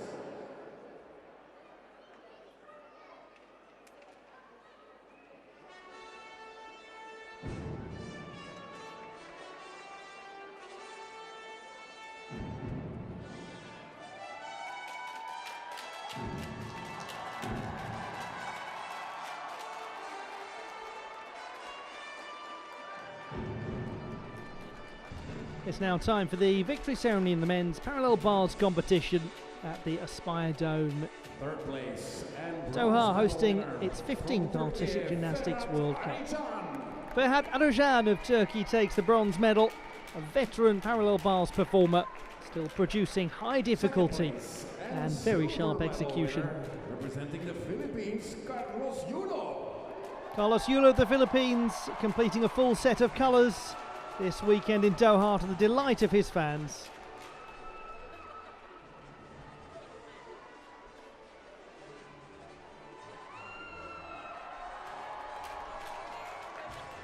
And first place and gold medal winner from Ukraine, Ilya Kovtun. The winner of the title is the man who always wins the World Cup title when it comes to parallel bars, Ilya Kovtun of Ukraine.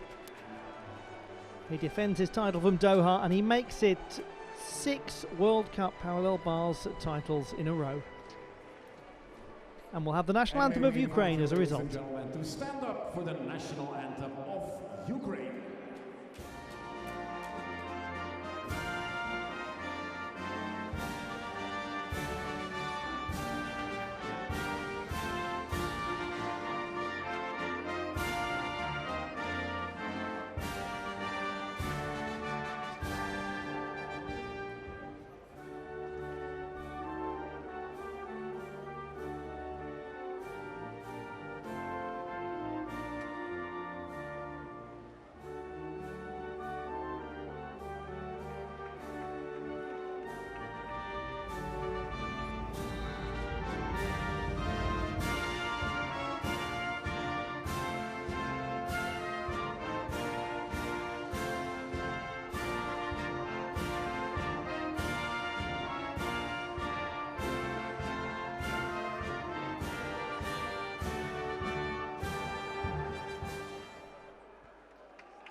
What a wonderful podium. Time for a picture with Mrs.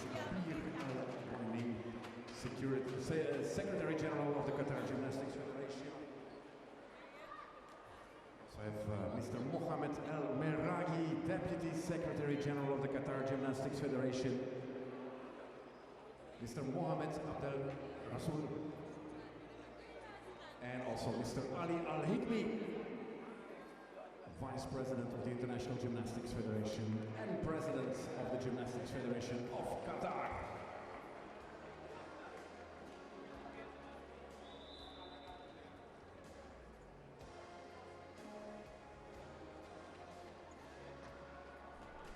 And there they are, the medalists in the men's parallel bars competition.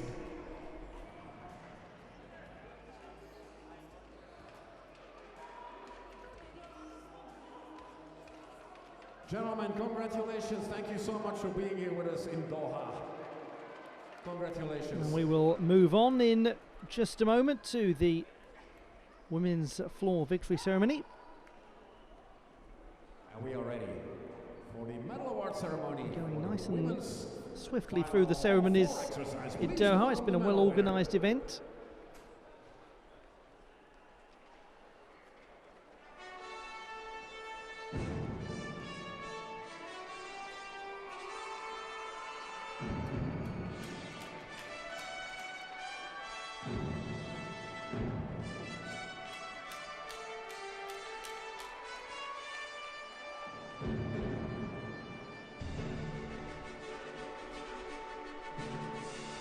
The victory ceremony in the women's floor competition at the Doha World Cup of Artistic Gymnastics.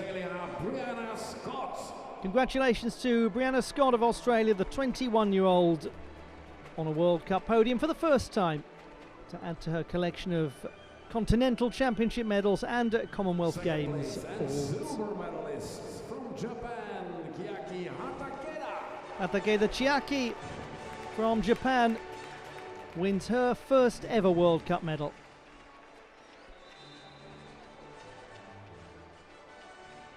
Fine accomplishment for a gymnast from a fine family.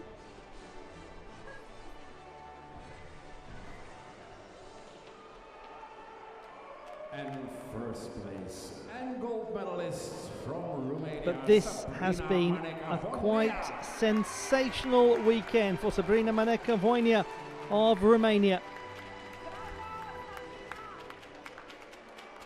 Double gold today, and we'll hear the national anthem of Romania. Stand up for the national anthem of Romania.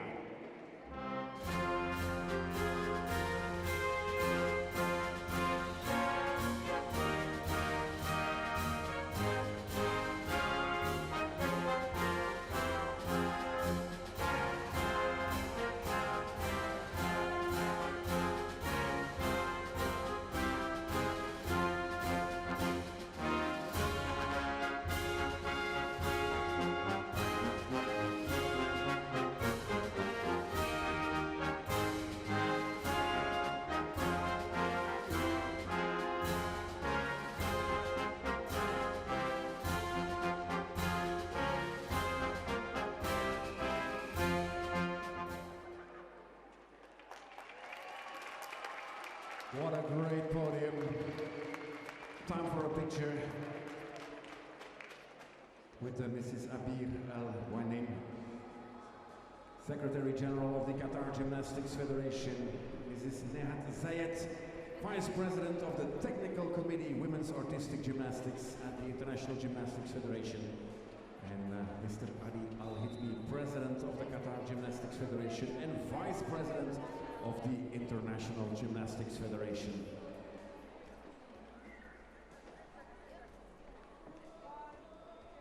The medalists in the women's floor exercise at the Doha World Cup. With these three champions.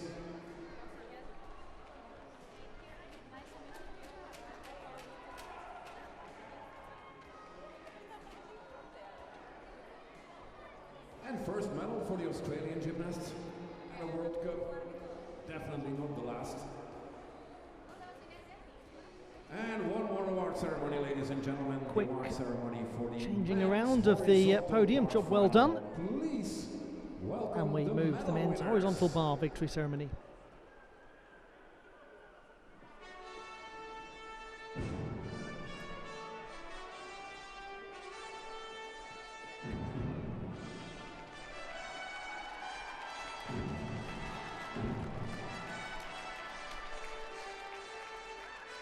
The victory ceremony for the men's horizontal bar competition at the Aspire Dome in Doha and the second FIG World Cup in Artistic Gymnastics of 2023.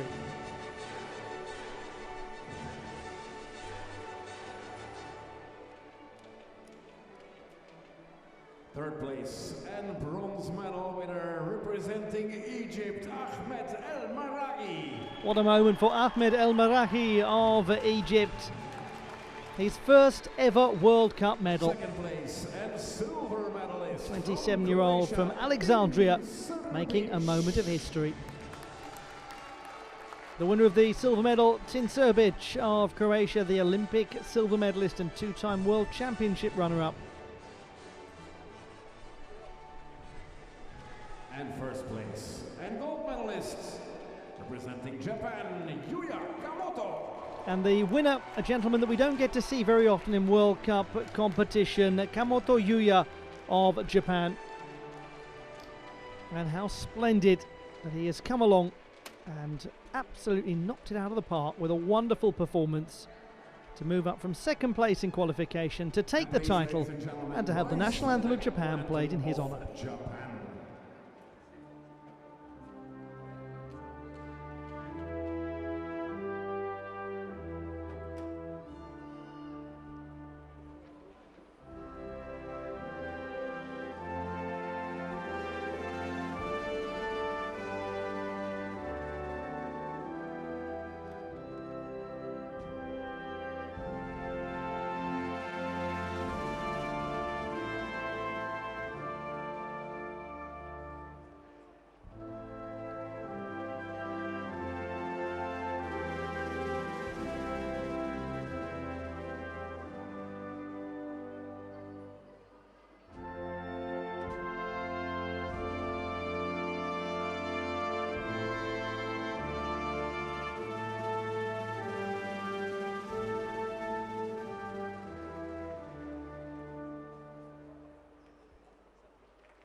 and so draws to a close the last victory ceremony and the last moment of our coverage in this World Cup in Doha. With Mr. Andrew Toombs, second Vice President of the Technical Committee, Men's Artistic Gymnastics at the FIG, and with Vice President of FIG and President of the Qatar Gymnastics Federation, Mr. Ali Al-Hidmi.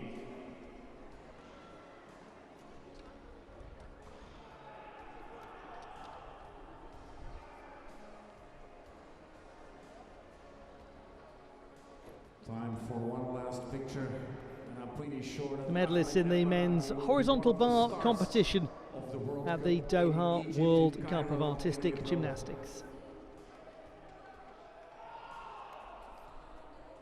in his very own capital. And so as the medalist departs, so do we, Congratulations, thank you but so with some much for final being with thoughts us. on what has been Ladies and a gentlemen, fascinating thank you so much weekend of for being with us. We competition. hope to Some see you veterans again have come next back year at the to point out what they can do. 16th Some new names have Artistic established Gymnastics themselves World Cup. and made a real case. It's been great excitement in every single one of these finals, and I look forward to your company at the Baku World Cup next weekend as the season really gathers pace. We'll leave you with some images of the weekend, and until next time, I've been Ollie Hogben saying goodbye but not farewell.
There's the score of the first vault, 14 points.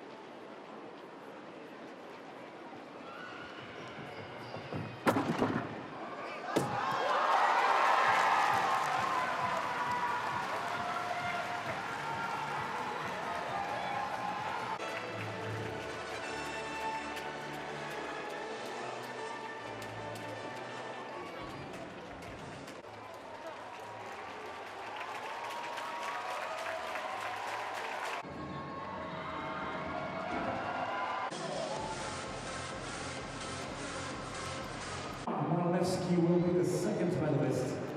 And now on the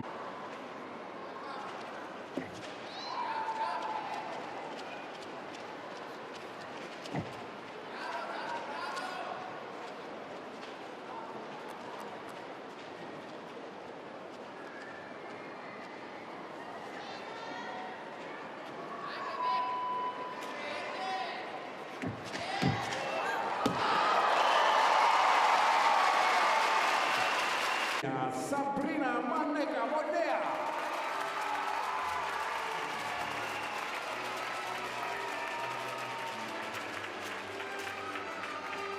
With these three heroes, Emma.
Scott is medal winner number 2.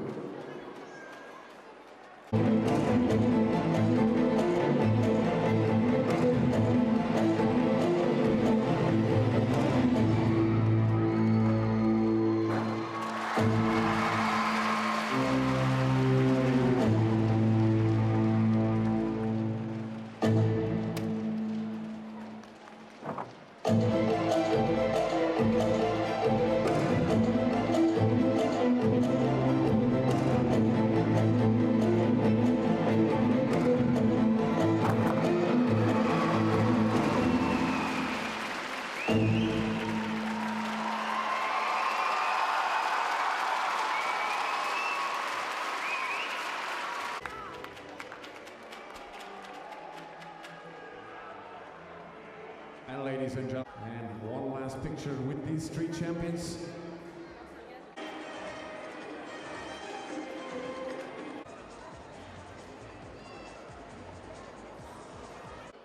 Yuya Kamoto.